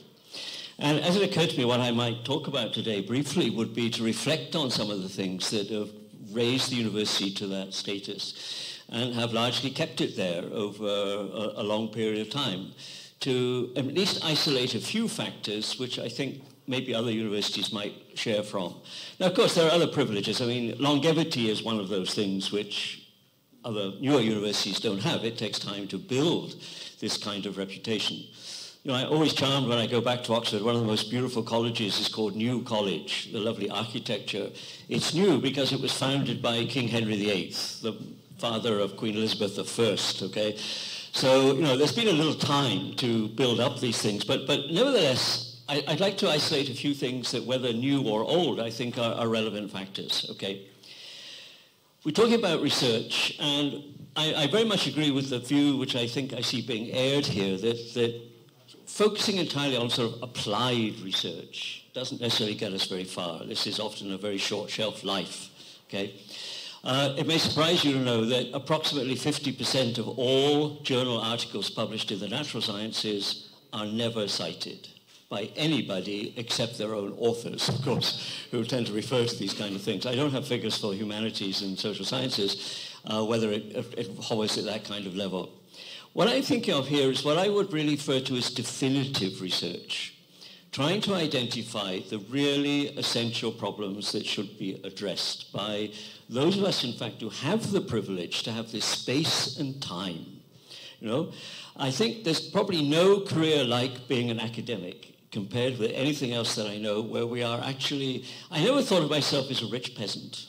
Well, not relatively rich, Raj, but okay, cushion salaries at the moment, okay. But indeed, having that opportunity to be, in fact, paid to think. And I think that carries with it considerable responsibilities to think about the issues which we would regard, as Professor Rensburg has said, I think, as being the core questions that we now face as a kind of civilization. And I think one of the qualities of the major universities is that a great number of people are, in fact, thinking along those lines. They are doing that kind of definitive research, research which lasts. And one of the keys to things which last is, in fact, whether their material is still read 10 years, 20 years from now, whether its immediate applicability is still as relevant as it was when the thing was written. The points they're making, the theoretical structures that they've developed and so on are still the ones that create the paradigms through which many other workers in research and thinking still use. Perhaps a concept, Professor Rensburg, we could add to one of your slides. I mean, I remember somebody talking to me about the priests and the prophets. Yeah? You know, the priests are the people who carry out the rites. You know, they've inherited them from someone else. They do it with varying degrees of efficiency. The prophets are the people who think outside the box.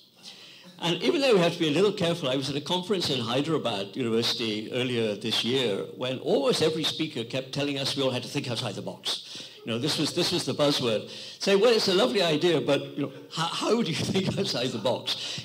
Are you even aware of where the boundaries of the box are that you should be thinking outside? I mean, we can use this kind of language. What we really have to look at is what is the substantial thinking that is taking us, whether outside the box or, in fact, reshaping the box. Because in many cases, the box is the tradition which we've inherited and of which we're contributing in our little way, perhaps, to sustaining that tradition in useful ways. That's one point. The second point is I was also privileged to go to a university which has one of the best libraries in the world, simply because the Universities of Oxford, Cambridge, and the British Library in London are the three copyright libraries. That is to say, they have everything. And you want some obscure 19th century book, you can go to the Bodleian Library and you can order it up. You may take a day or two for it to be found in the vast caverns underneath where they store all this stuff, but they have it. A frequent complaint I hear from my colleagues in many Indian universities is that one of the things that holds us back is simply we do not have the resources. It's very difficult to do world-class research when you can't find books, your library doesn't have subscriptions to journals, you cannot locate material, and it is very hard then to be able to compete. I've had colleagues, for example, who submitted papers to major journals, had them sent back with comments that, your argument's not bad, but you haven't cited enough literature, you haven't demonstrated sufficient knowledge of the field, and we think that should be addressed. It's very difficult to do that if you don't actually have access to the resources that enable you to do that. My third point really is about recruitment of first-class students. Oxford is a very difficult university to get in. I think it's like 1 in 100 make it, and it's actually difficult to get out, right? We don't have resit exams. You don't have all these privileges. You fail, you're out. You have one chance, right? You better show up, and it's no good showing up saying, I really can't take the exam because I'm playing football on Saturday, right? Which I've heard students in some Indian universities say, okay? First-class students create a kind of synergy with their teachers. I agree, good research goes into good teaching. But one of the most stimulating things is to teach good students because you learn from them. You find the very process of interaction is something that engages you as the teacher. Mediocre students leave you tired, bored, and feeling, I felt myself once or twice in some places I've been, have I lost the plot? I thought I used to be quite a good teacher, but it's not that. It's just that nobody's responding. Nobody has ideas. Nobody's reacting with you. If they can do that, it becomes a reciprocal process, and I think a very enriching one. I have other points, but I will perhaps just add perhaps one more to this, which is in addressing global problems, contemporary global problems, I think that involves these questions of globalization.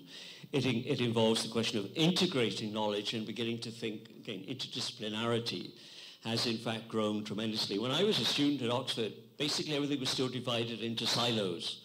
You did English, or you did Japanese, or you did history, or you did physics. Now you can do physics and psychology. You could take economics with Japanese. You could take Chinese with political science. You could take economics with almost anything else, right? Which has, I think, removed what were artificial disciplinary boundaries and, in fact, created new spaces for thinking. Oddly enough, though, we still find there are institutional restraints on doing this. The problem is sometimes that when you are thinking outside the box, you can't find a journal to publish your thinking. So your paper is very good, but it doesn't suit the profile of the journal of something. You end up writing for some relatively minor journal simply because the major journals don't think your work is appropriate to the kind of ways they've defined disciplines. We're moving away from that, but underlying, I think, the ability to teach and research is that broader institutional structure of the world of journals and publishers and so on, who need to be also responsive to these kind of things. So I think I'll basically stop with that, but this is one thing nobody's mentioned that I'm sure Raj, other people who've been at Oxford agree. Good food is tremendously important. When you could go to your college hall knowing that the chef was the kind of guy who could run a Michelin-starred restaurant, and that's a good thing to have in your universities too, is good eating. It feeds the brain anyway, isn't it, right? Thank you. Thank you so much. That was a terrific overview of what I thought at first were 4 focus areas that might be useful for defining what constitutes the elements of promoting excellence in higher education, but the fifth element is one that we hadn't really anticipated, and good food is one of them. I won't reiterate the other four, but we'll come back to those because I want to give time to the other two speakers on the panel to address the main focus areas. And I now have the great pleasure of giving the floor to Manisha Priyam. We welcome your remarks on this question of the main focus areas for promoting excellence. Thank you, Chair. Thank you, Raj, and thank you for previous speakers on the panel. Good food for thought and good, healthy rivalry, because I will speak with some experience of my alma mater, the London School of Economics, and I hope it remains extremely healthy here. But more than that, the path that I have followed since my stint at the LSE, of being in India and engaging with public universities in India. So I'm going to talk about, when I speak on these issues, of the path-dependent ways in which excellence can be achieved. And that, I think, is the real differentiator. There is on the panel someone from the private sector. Good that so many sectors of activity think that higher education institutionalism is a pot in which most of them can contribute, but also reap dividends. It's important to understand that institutions of higher education have a differentiator. And hopefully, path dependence is one of those ways in which we can understand that most of these are different from most other institutions, and therefore the path to excellence, as Professor Mehta said at the very beginning, yes, rankings, but what beyond or what before? And what is the embedded nature in which we understand excellence? Now, this can be achieved not in the manner of the new institutionalism that established professors like Professor Simon Marginson talk about, and Marginson harps on the Confucian pathway. Now, when you reflect at that with comparators, you find that it's basically reiterating the cores of excellence or creating at best regional powers that can do it very well. Now, if you look at the Indian case, at about the beginning of the 20th century, we did have truly global competitors as new institutions. Now, one of them was the University of Mysore, being set up at or just about when the first war of independence was being proclaimed here in the Red Fort. Now, down south, down the Vindhyas, many of the new A-rate international class universities were being set up by those who in politics were being called collaborators of the British rule. But if you look at what they were doing in higher education, exactly reverse is the case. And that tells you that take Karl Popper very seriously. And nothing is an established fact till you've proved the reason why you can falsify that. Now, the Prince of Mysore, who was setting up the University of Mysore, was saying, yes, Prime Minister, when it came to dealing with the colonizers, but when it came to the University of Mysore, he was doing exactly the opposite.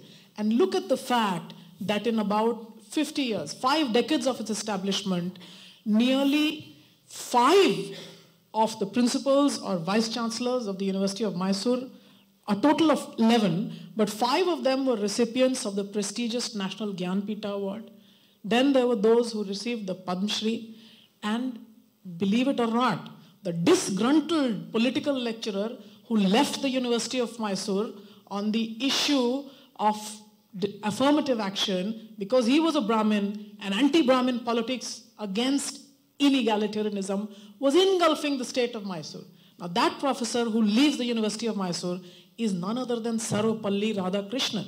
Now he moves away, and story has it, as I do my field work, that students pulled his chariot, the horses were taken away to the railway station in Mysore. And Sarvapalli Radhakrishnan then becomes the greatest educationist this country has ever had, goes on to become the president of this country, the vice president of this country, and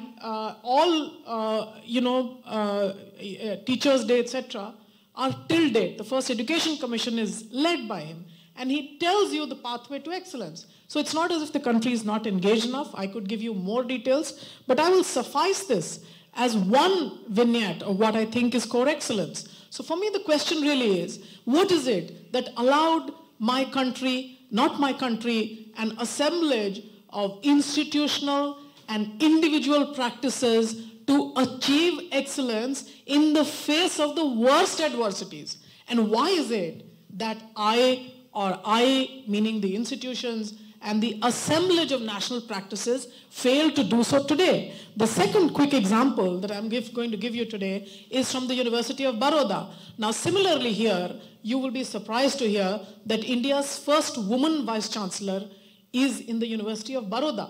Now, 70 years after independence, as I scratch around, I find that barring one Indian state, and I'm not going to name that state, no central university, and literally none, below the 10% significance level are women vice-chancellors. This includes old central universities, old state universities, new central universities, the IITs, even the IIMs, one of them now has a woman director.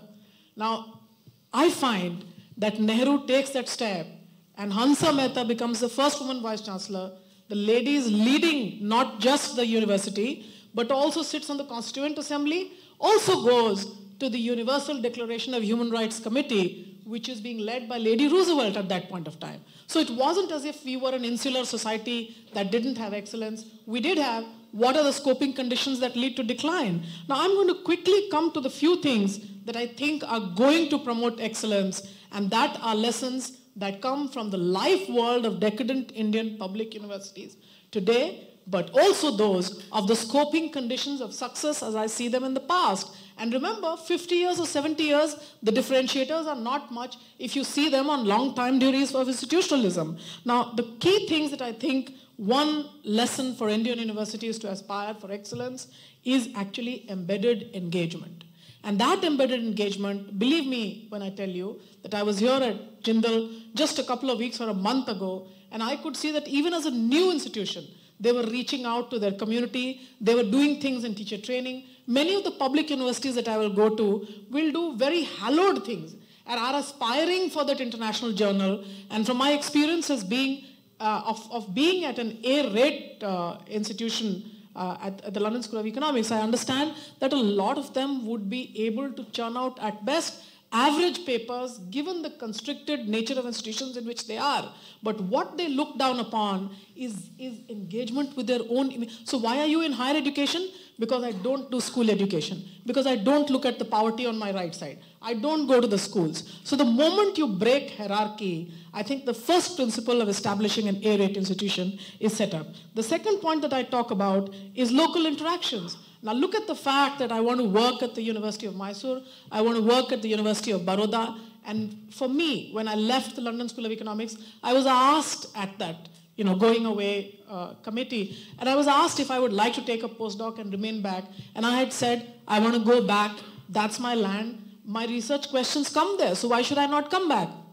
Now after I come back, I find that for me to go to an Indian university, I can't find a fellowship that says that I will protect your salary, go teach in the University of Mysore for 3 months. So what stops me? I am an A-rate institutionalist if I'm in a university in Delhi. So look at how we've heaped scorn on our own geography. Now no ranking practice, no culture of excellence is going to tell us not to heap scorn or humiliation either on your own geographies or on your own hierarchies. Going to a C-grade township to work in a university there is a jolly good thing to do. And as a university professional, I think there are no markers of the high and low. We should be dismantling hierarchy at all levels.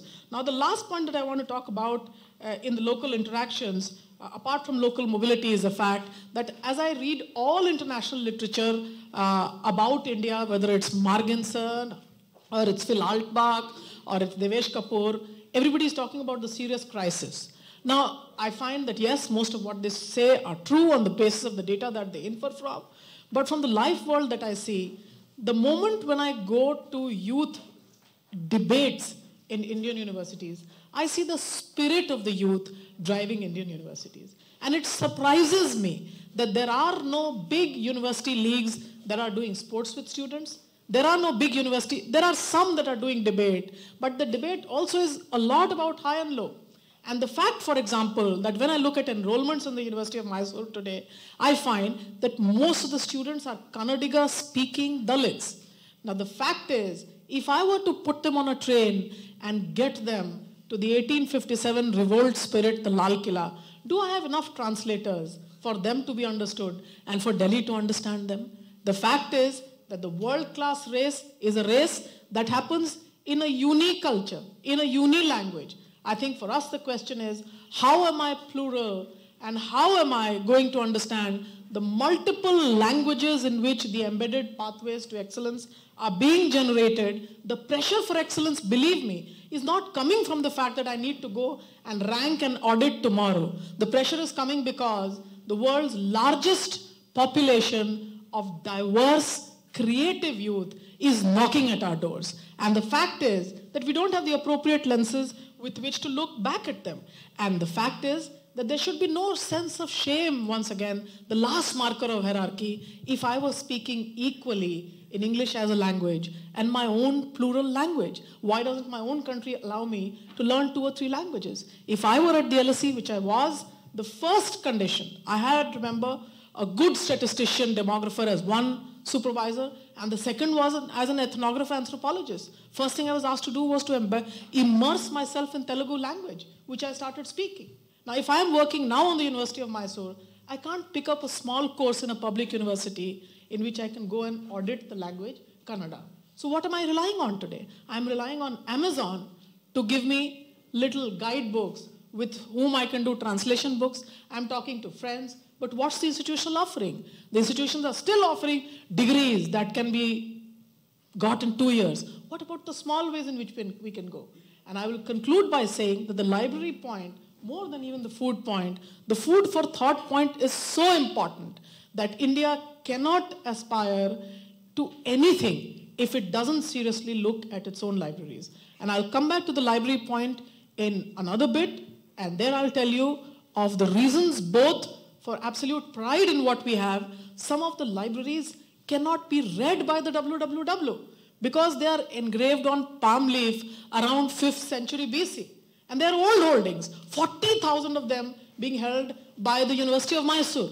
And there are palm leaves that cannot be read by optical markers. So I need to go a different way if the varieties of institutionalism that provoke me to adapt to the world of knowledge. And remember, the world of knowledge is always about establishing that counterfactual which falsifies all previous premises.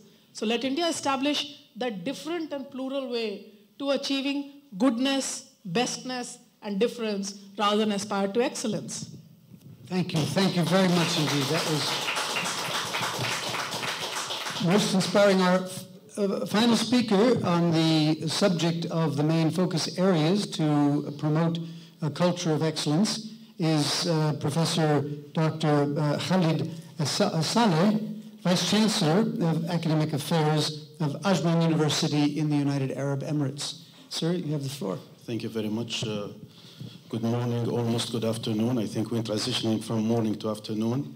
It's always difficult to be the last speaker after such a distinguished panel. But I will try to focus on some of the points that I think have not been addressed, or maybe just re-emphasize some of them. I think when we talk about excellence and eminence, clearly they're different. I think they're 2 different levels, but we need to define what we mean by excellence. And in my view, excellence can be one of 2. It could be, norm-referenced excellence or criteria-referenced excellence. And I believe that for most of us, most of the institutions, most of the non-Harvards, Oxfords, and so on, we should definitely focus on the latter, which is the criteria-referenced excellence. And I think this moves us a little bit from ranking into accreditation, no matter what this accreditation body is.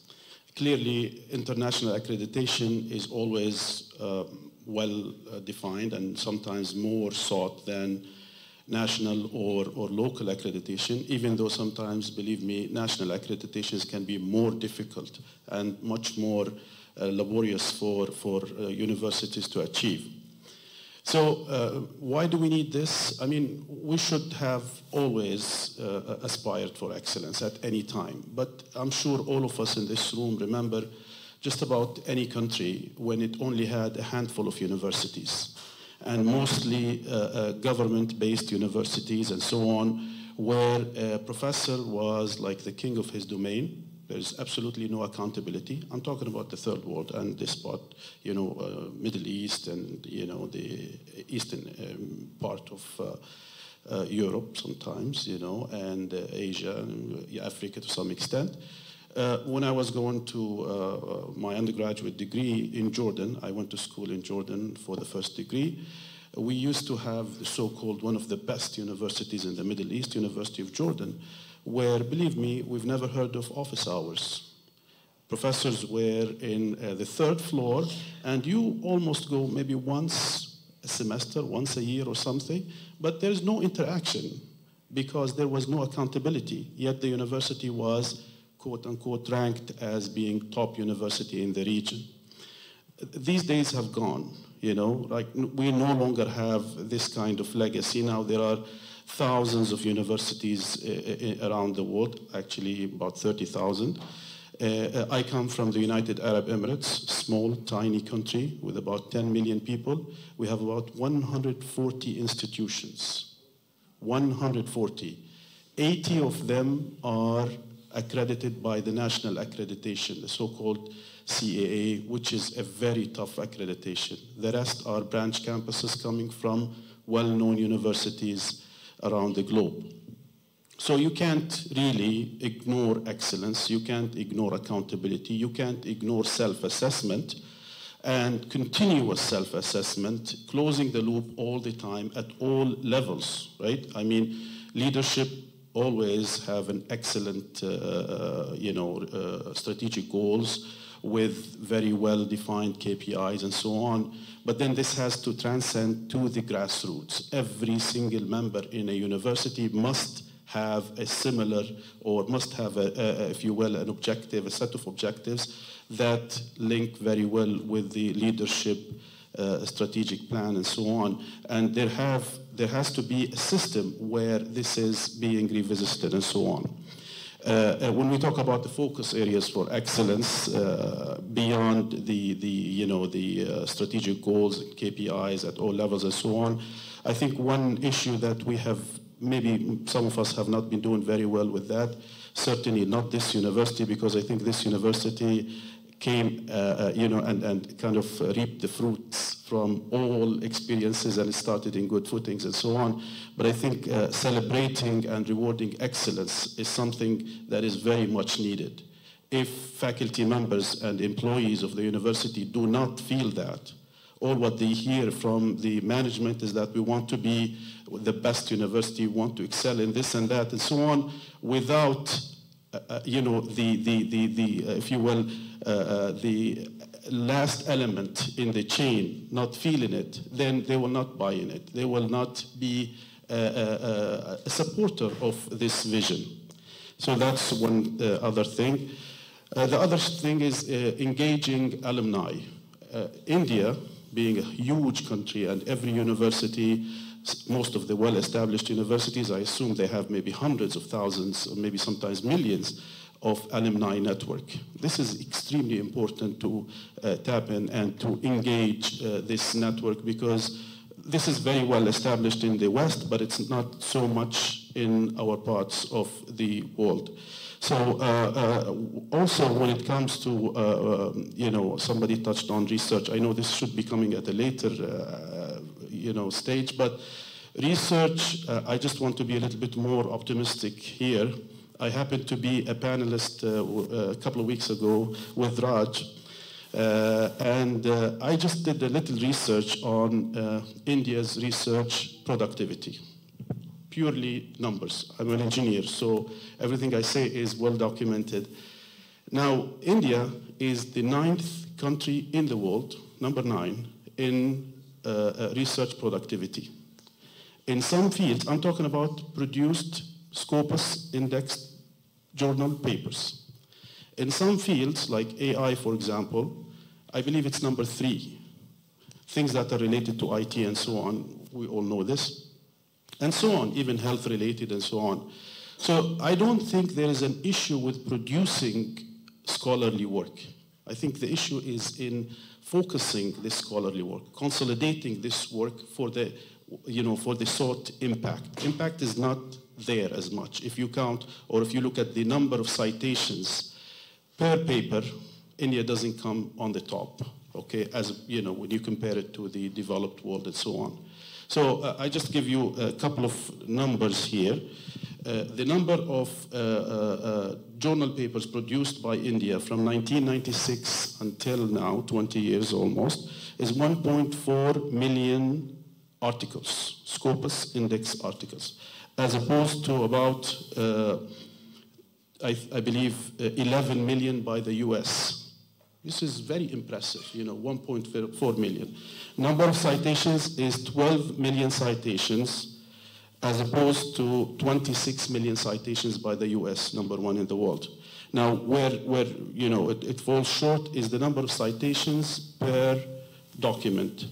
India has 8.45 citations per document compared to 25 citations per document for the US. And by the way, as you all know, when you talk about H-index and so on, jumping one number in the H-index is a very difficult task. So going from an H-index of 15 to 16 is a lot more difficult than going from, let's say, 5 to 10. So that's the significance of the 8.5 compared to the 25. So I believe all these, when it comes to research, there is research. When it comes to being able to do research, we don't need to have the most expensive equipment to start doing research. We all know this. There are so many research areas that can be simulation-based. They can be database-based. So you don't really have to have very expensive equipment and so on. And I think universities like ours here and other universities similar to it, where we don't have hundreds of millions of dollars for research, can still contribute and do research that will bring it enough for the sake of international accreditations, some decent ranking, and so on. One last thing I wanted to say about ranking.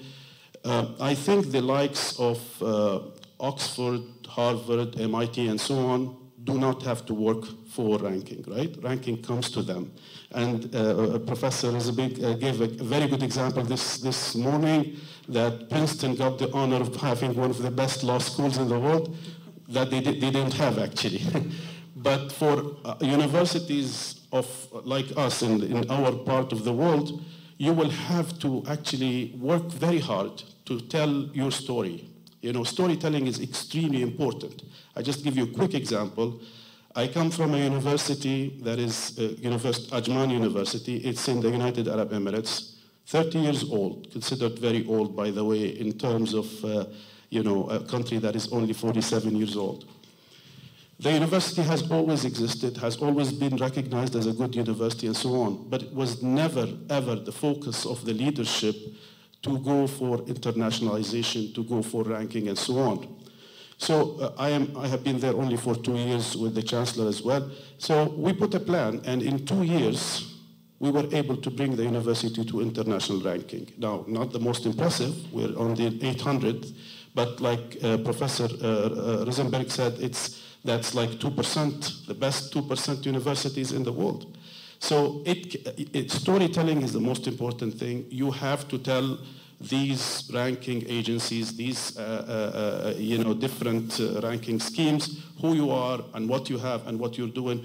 We must maintain data. The one thing that we lack, institutional data in general, when you talk about universities in our countries and this part of the world, you don't have this data. When you want to submit your case, you don't have it. If somebody asks you about the employability of your alumni over the past, 20, 30 years, you don't even know how to track them. In general, I'm talking about my own university. This was a huge challenge for us when we did not know where they are.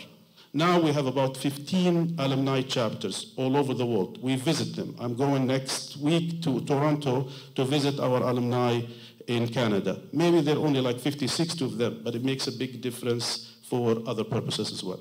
Thank you. Thank you very much. The list is growing of main focus areas, and that I realize on the question of alumni too, I can see Raj just getting up, but this institution has recently launched its Alumni Association and is trying to build that up, drawing on that lesson that you just gave us.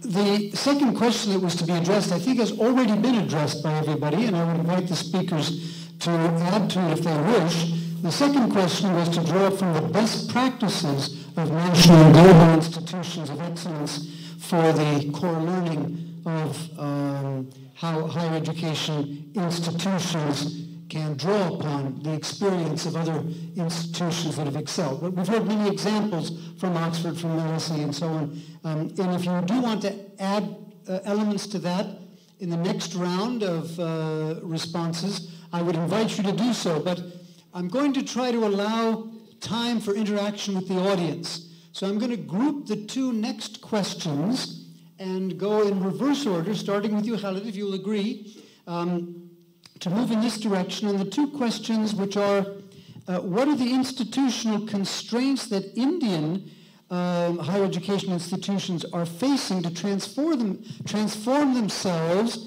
into institutions of eminence? And at the same time, to address the question, what should be the way forward for universities to transform from national centers of excellence to universities of global eminence? Once again, the distinction being made here by the planners of this conference are that it is at the national level that excellence, drawing upon the main focus areas that were identified in the previous round, grow and improve their level of excellence, but that doesn't achieve eminence in the sense of being recognized globally as being a leader.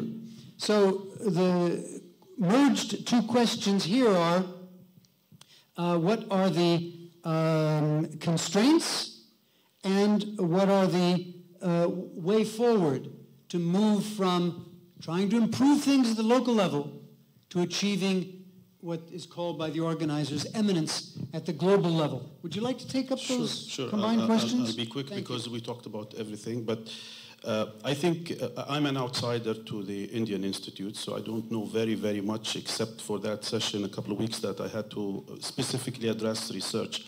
But what I can say, I have interacted with so many Indian friends when I was in the US. You know, you can't help not to interact with Indians because graduate schools in the US, as you know, in engineering, it's Chinese, Indians, the rest of the world, and very, very few Americans, right? Engineering, you know? Now, social studies is a different story, business is a different story. But anyway, what I think is lacking somehow is internationalization. India is a huge country, so, you know, in the sense that why do we need to tell our story? Why do we need to interact with others as much and so on? Sometimes maybe the financial constraints are there as well. But I think internationalization is one of the constraints, probably one of the major constraints. Dissemination of like I said, the scholarly work and collaborating with other prominent institutions, right? I mean, collaborating with other prominent institutions will bring the best out of what is being produced in India. I think this is not done at the level that it should be. You know, the human resource, the human capital is huge, and it's you know, very, very qualified, but I don't think the dissemination of this scholarly work is done properly, at least as an outsider.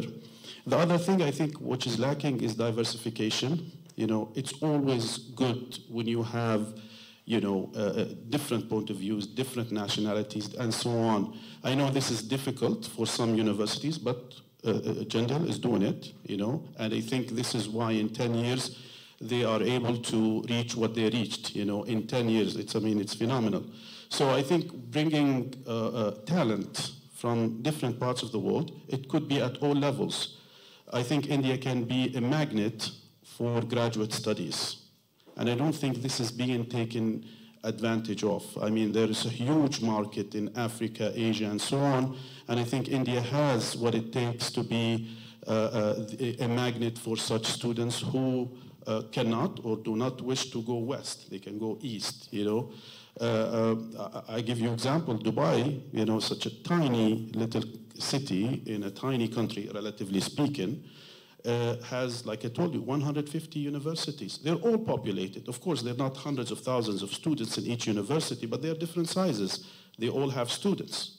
Okay, they bring students from Africa, they bring students from Asia, they bring students from everywhere. I think India is much more qualified, if you will, especially when it comes to graduate studies. I think that's something else that is lacking. And I already said this, but I think research productivity is one thing, but research programs is something else. People produce research, and I gave you the numbers, they're very, very impressive. But I don't think they are consolidated. You know, everybody is publishing just for the sake of publishing, for the sake of promotion. Very much unlike, you know, what happens in North America and Europe and so on. You know, there you don't publish for the luxury of publishing. You publish because you're funded to do work in a certain area, and this will advance, the status quo and so on. So that's another area. One last thing that has not been touched upon is teaching and learning in this session. I think Indian universities are still mostly, I'm sure some of them are not, but they're still immersed in the traditional teaching style, right? I mean, we teach the same way we were taught, and that doesn't work anymore. We have, as you know, we have generations now, not one generation, that have the whole world in their hand, right? We don't need to give them information. They actually give us information. We need to give them something else. So this learning-focused or student-focused higher education is still not catching up as much. I would say everywhere, but more in third world countries than developed countries. So that's another obstacle. Now, very quickly, excellence to eminence. I think I can just say that you have to achieve excellence, sit there for a long time, work to maintain excellence, eminence will come. Thank you. Thank you. Thank you very much. I can't resist. Thank you, indeed. On your first point of internationalization of talent, since we are discussing institutions of eminence, which is a concept that was emerged by the Indian government and that we heard about from Dr. Mittal and what was done in the first round of granting the status. One of the rewards of being given that status is, of course, to remove the restrictions on hiring foreign faculty. You bring in that internationalization you're talking about. But, of course, you don't get that award until you cross the threshold of being recognized as such, and as she explained, only 3 private and 3 public institutions were given that status. So in order to achieve that first point that you made of internationalization, there has to be, in the Indian universities, the facility, the lifting of any regulations that would prevent that type of internationalization of talent. You also mentioned a number of other points, but I'd like to invite our other speakers now to address these questions of how to achieve institutions of excellence. What are the constraints on Indian universities, and what should be the way forward? So I'll just join up on the point about internationalization, and I would begin with a note of pessimism here to say that India has actually lost Africa to China. I mean, look at the collaboration that we had, a long-standing collaboration in Nehruvian modernization, and all of Africa now looks towards China. We have hard data that tells us that the student flows from Africa to China are exceeding year on year, and they are attracted by a 3-tier program, which is that of, which caters to different levels of aspirations for African students. So while we built up when Africa achieved independence, and we did, and there was a broader climate of political collaboration, but that collaboration remained only between excellent institutions in India, the IITs, and there. It is also a very well-known fact that the statistical systems in India contributed greatly to building the data and statistical capacities all over Africa. Now here I am at the NIPA. I learned that the NIPA also, we train educational administrators from all over Africa. That's a program of collaboration that goes on, and it's a high point in our institutional life when we have educational administrators coming from all over Africa. But the NIPA had an institution that was to be set up around Nairobi. That's something that's not gone off. Now, let's forget the story here. The University of Mysore, for example, whose story I have regaled you with in the first half, also has a flourishing hostel for international students, a deanship only for international students, I learned that this deanship was a prolific activity even until the 1980s, and that's a story of the past, just last 2 decades. Now that city today attracts a lot of international visitors. Those footfalls are only for learning yoga and not towards the University of Mysore. So it's a hard question that must be asked of it. Now the state of Kerala, for example, have tried recent reforms wherein they want to use their preeminent trade collaborations. Remember, Kerala looks out of all other Indian states. It has a prior history of collaborations of trade with West Asia, with Africa, and that's something that they wanted to capitalize on. And they wanted to go the route of internationalization. Now that's something that's been actually opposed by the local university system. So for everything that we have in India to come back and say that the national government cannot imagine is not the correct answer. The fact is that a diversity of Indian plural players for higher education need to imagine how that internationalization can be gained. And I think while there are diverse pathways, there is one unity across India that none of the Indians today who think we can become excellent and become something like the Americans even want to look at the Africa way. And that's the real tragedy. There are many learnings still. I find, for example, that in the BRICS, when comparisons happen, the Indians forget to remember that South Africa is a BRICS that joined up the gallery. Indians, for example, have had solid experience of doing collaborations between Indian and Brazilians in social protection. And to my horror, I realized that the mindset was, why do we need to learn from the Brazilians in social protection? And I would argue saying, look, there's hard evidence saying they've reduced poverty, but they've reduced inequality. It's such an issue for India. And then India would turn around and say, oh, they were an authoritarian country, we are an older democracy. So I think the mindset is not really about higher education sector being in the control of the state. The mindset is about thinking of how new pathways can be carved out by peer-to-peer collaborations, certainly not to look down upon Africans who are our tried and tested collaborators, but who we've lost out in the global wars. That needs to be built up. I'm going to end again by saying that once again, the minutiae of the practice need to be understood. It's not really about the big bucks and the big money. For example, what is it to be an internationally exposed, world-class trained trained faculty and to be working in Indian public university? I think I don't have a complaint with respect to the live minds who've written all the papers that Professor Asale has just spoken about. My peer here are excellent, as good as anywhere in the world, but where do I face the problems? When I have to go to my library to consult, almost any international quality paper that I'm writing on an average takes 3 to 6 months more, and very often I have to wait for that small fellowship that will come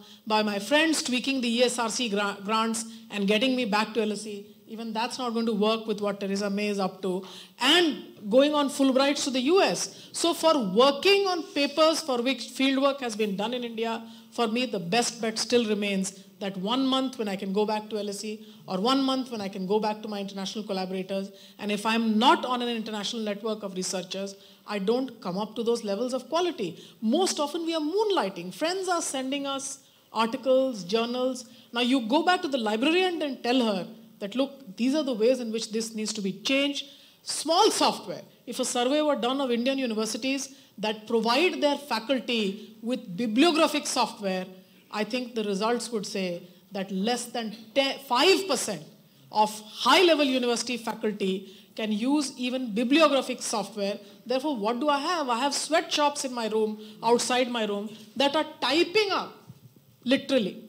And I'll conclude here by saying that, once again, more than the food, it's the library system which is in a crisis. On my return, I was awarded the best national fellowship that this country could give. I was a national fellow at the Nehru Memorial Museum and Library. I was surprised to see that the holdings on the shelves told me that they were not even taking their land grant seriously. The latest publications on decentralization, which was a high priority Rajiv Gandhi agenda, I found that the latest publications were, I was a fellow in 2012, a 2006 publication by Pranab Burjan and Dilip Mukherjee edited volume could not be found. Therefore, what was I doing then?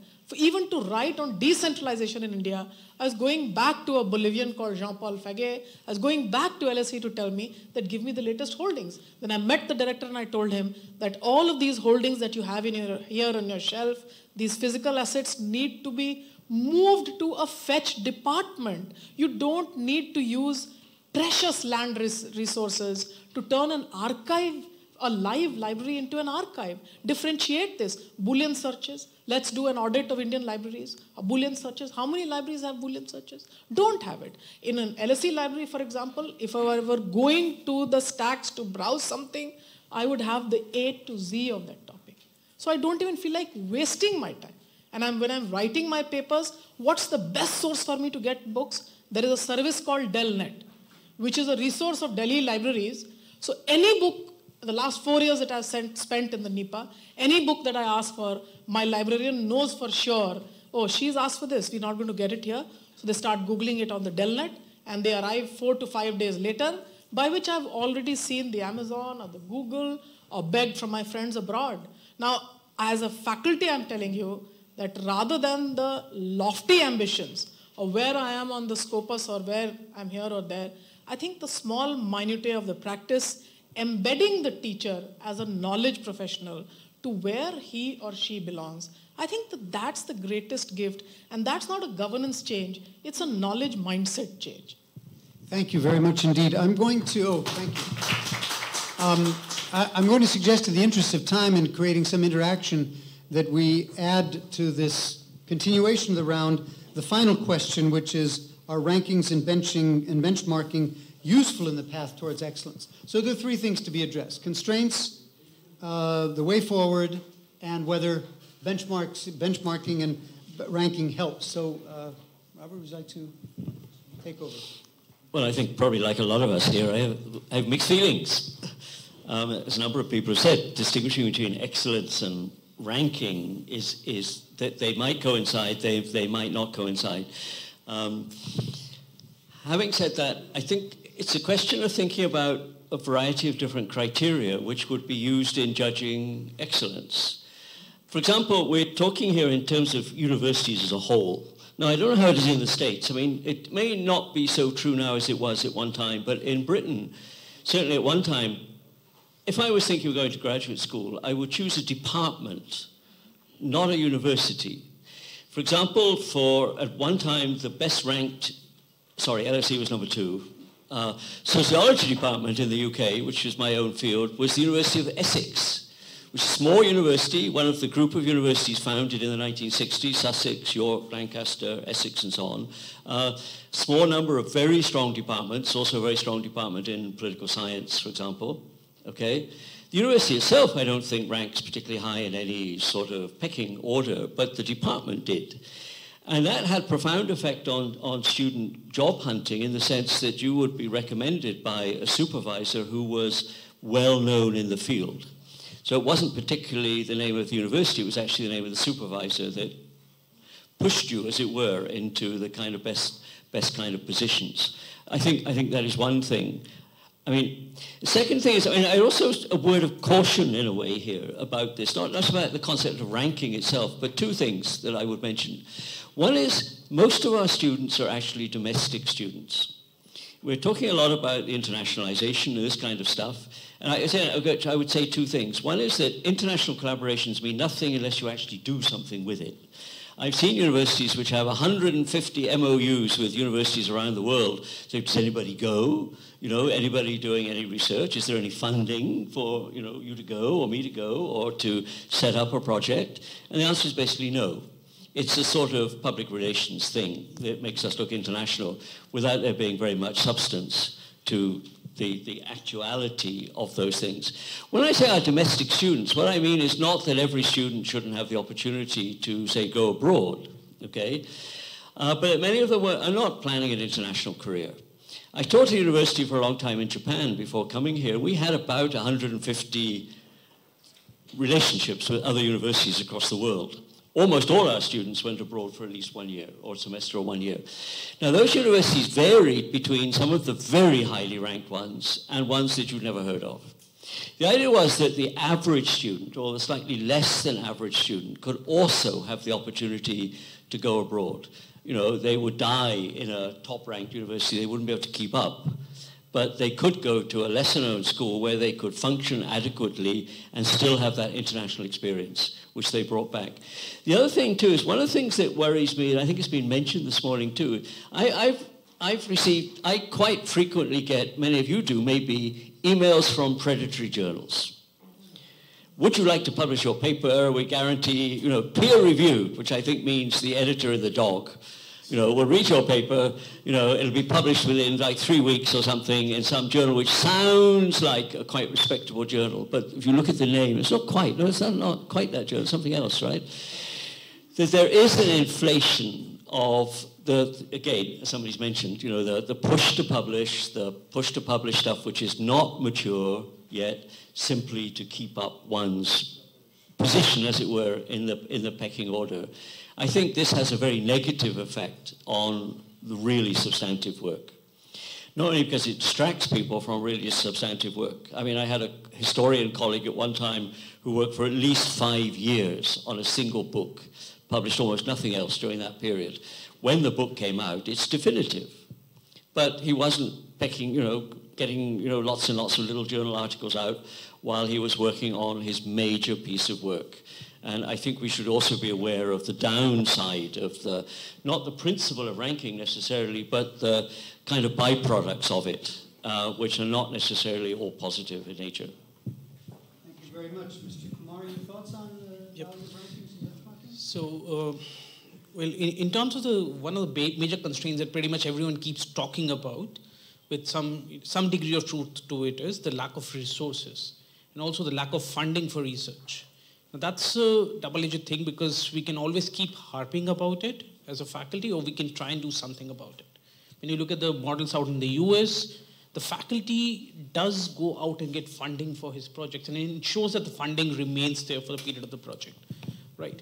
Now, everything that the faculty does here, and some of the universities have tried going that path.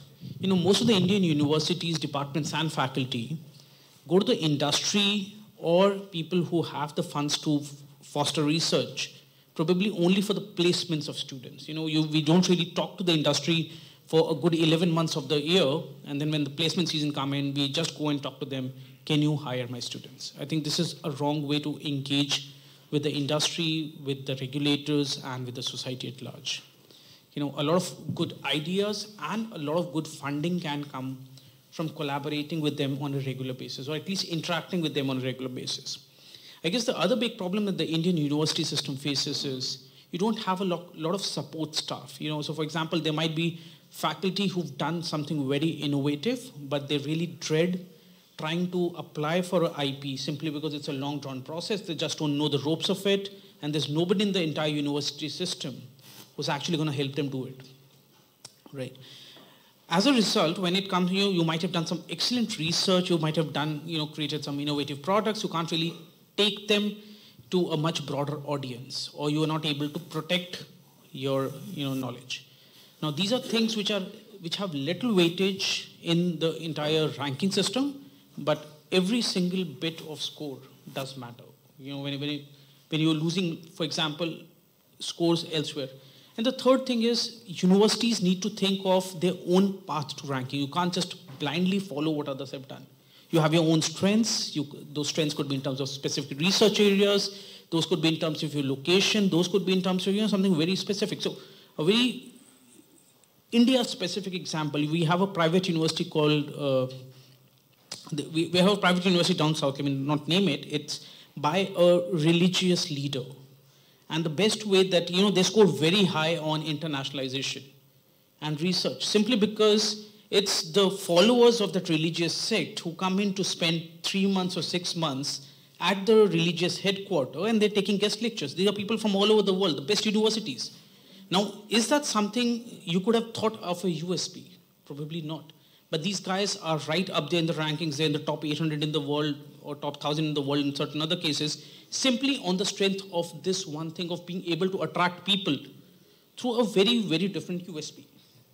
Finally, as you know, Dr. Clammer said, we love signing, as Indian universities, we love signing MOUs without thinking of who's going to drive those MOUs into something specific. The faculty mindset probably needs to be, the KPIs for the faculty can't just be teaching. Some of the faculty members, Dr. Ronsberg spoke about different tracks of faculty. I don't think we thought of anything beyond a teaching track. All our faculty, irrespective of how good a researcher they are or how good a problem solver they still need to take X numbers of teaching hours. You don't really try and segregate and don't try playing to the strengths of different people that you have in the university. I guess that differentiation at a university level within the university also needs to be thought through. Thank you very much. Dr. Mehta, some final thoughts on these three? Thank you. So I think you have three questions, and we are talking about India. And I think one of the point which Professor Priyam mentioned is that India is not one country. And that is what is very important for us to consider. And one word which can describe anything in India is the disparity. It's a large disparity. So when we're talking about the university system, we have,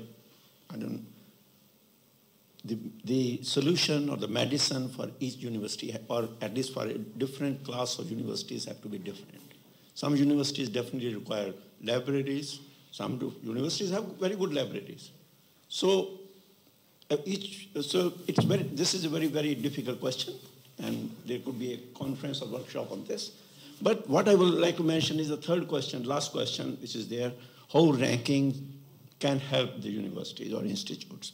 And here I will take the example of my own institute, which is the status of Institute of Eminence, one of the three. How this ranking has helped us is that we started thinking about it, that how should we improve? Where are we standing? What are the research areas where publications are very high? Like it was mentioned that India ranked number 3 in publication in information technology. I know in material science, nanotechnology, we are number 2 in the world in terms of publications. And that is a very good sign because this is a stage of growth. You first start publishing, and then, of course, you have to start making impact. And that is where, when we went through all these data, ranking, publication, impact, given by Scopus, we learned that we are very good in publication, but our impacts are not very good. And any analysis which you do, especially for an engineering institute like our institute, and what, in fact, was mentioned by Professor Rensberg, that one of their universities started building a medical school, because that is the most important thing for an engineering institute, to work in collaboration with doctors. These are the 2 areas in our institute we have identified. There are 2 areas we have to make impact, 2 areas where engineers have to work. One is with doctors.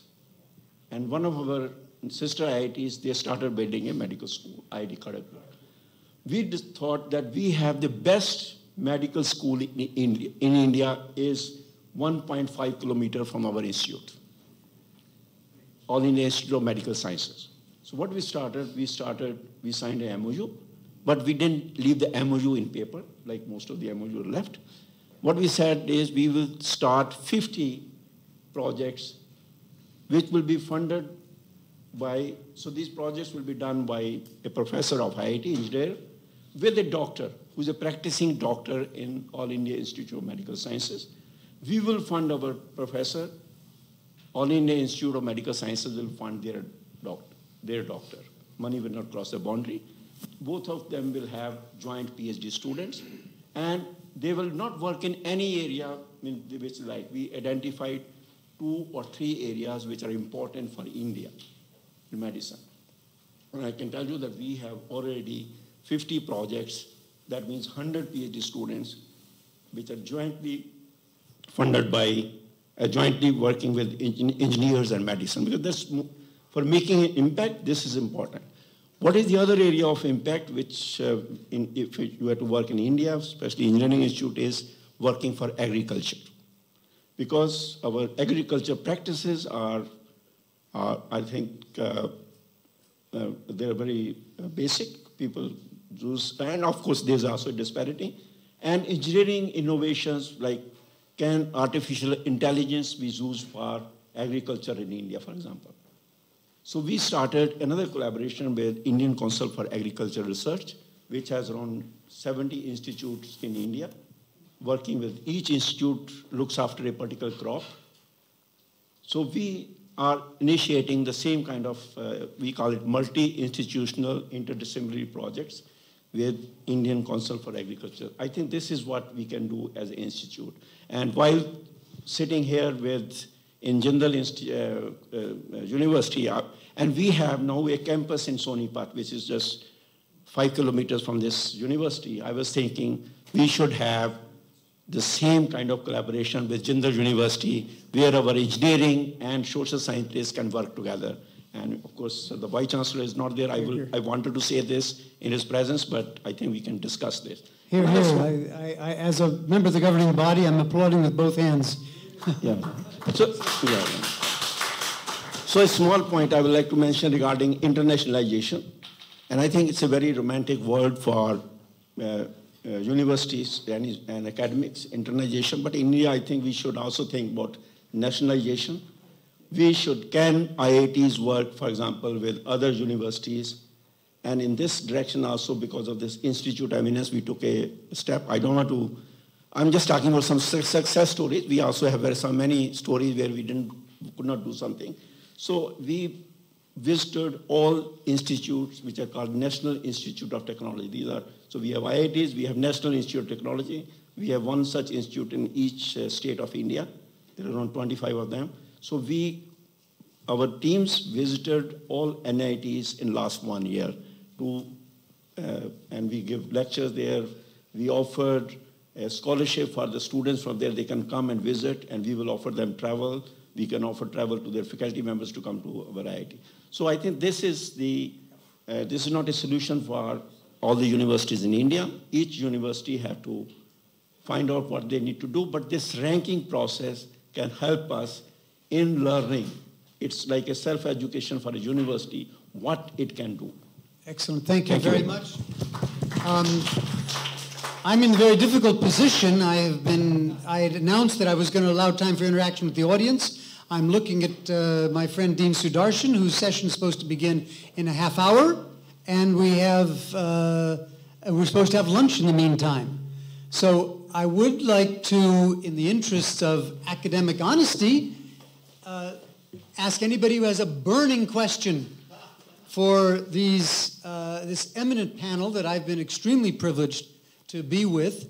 Would anybody want to launch a burning question? Otherwise, we'll go right to the vote of thanks and to lunch.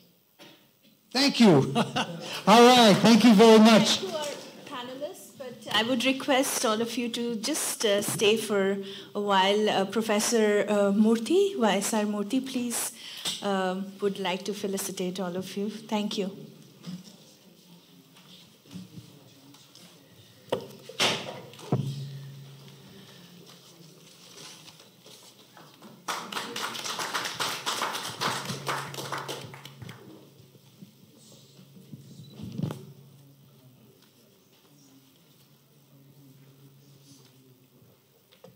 Professor Manisha Priyam.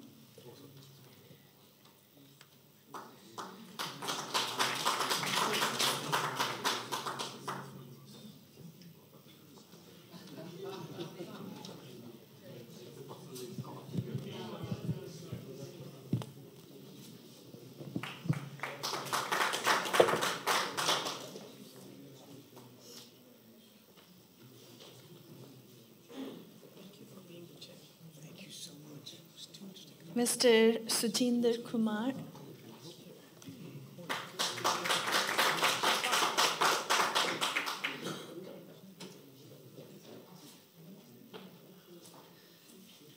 Professor Bodhraj Mehta.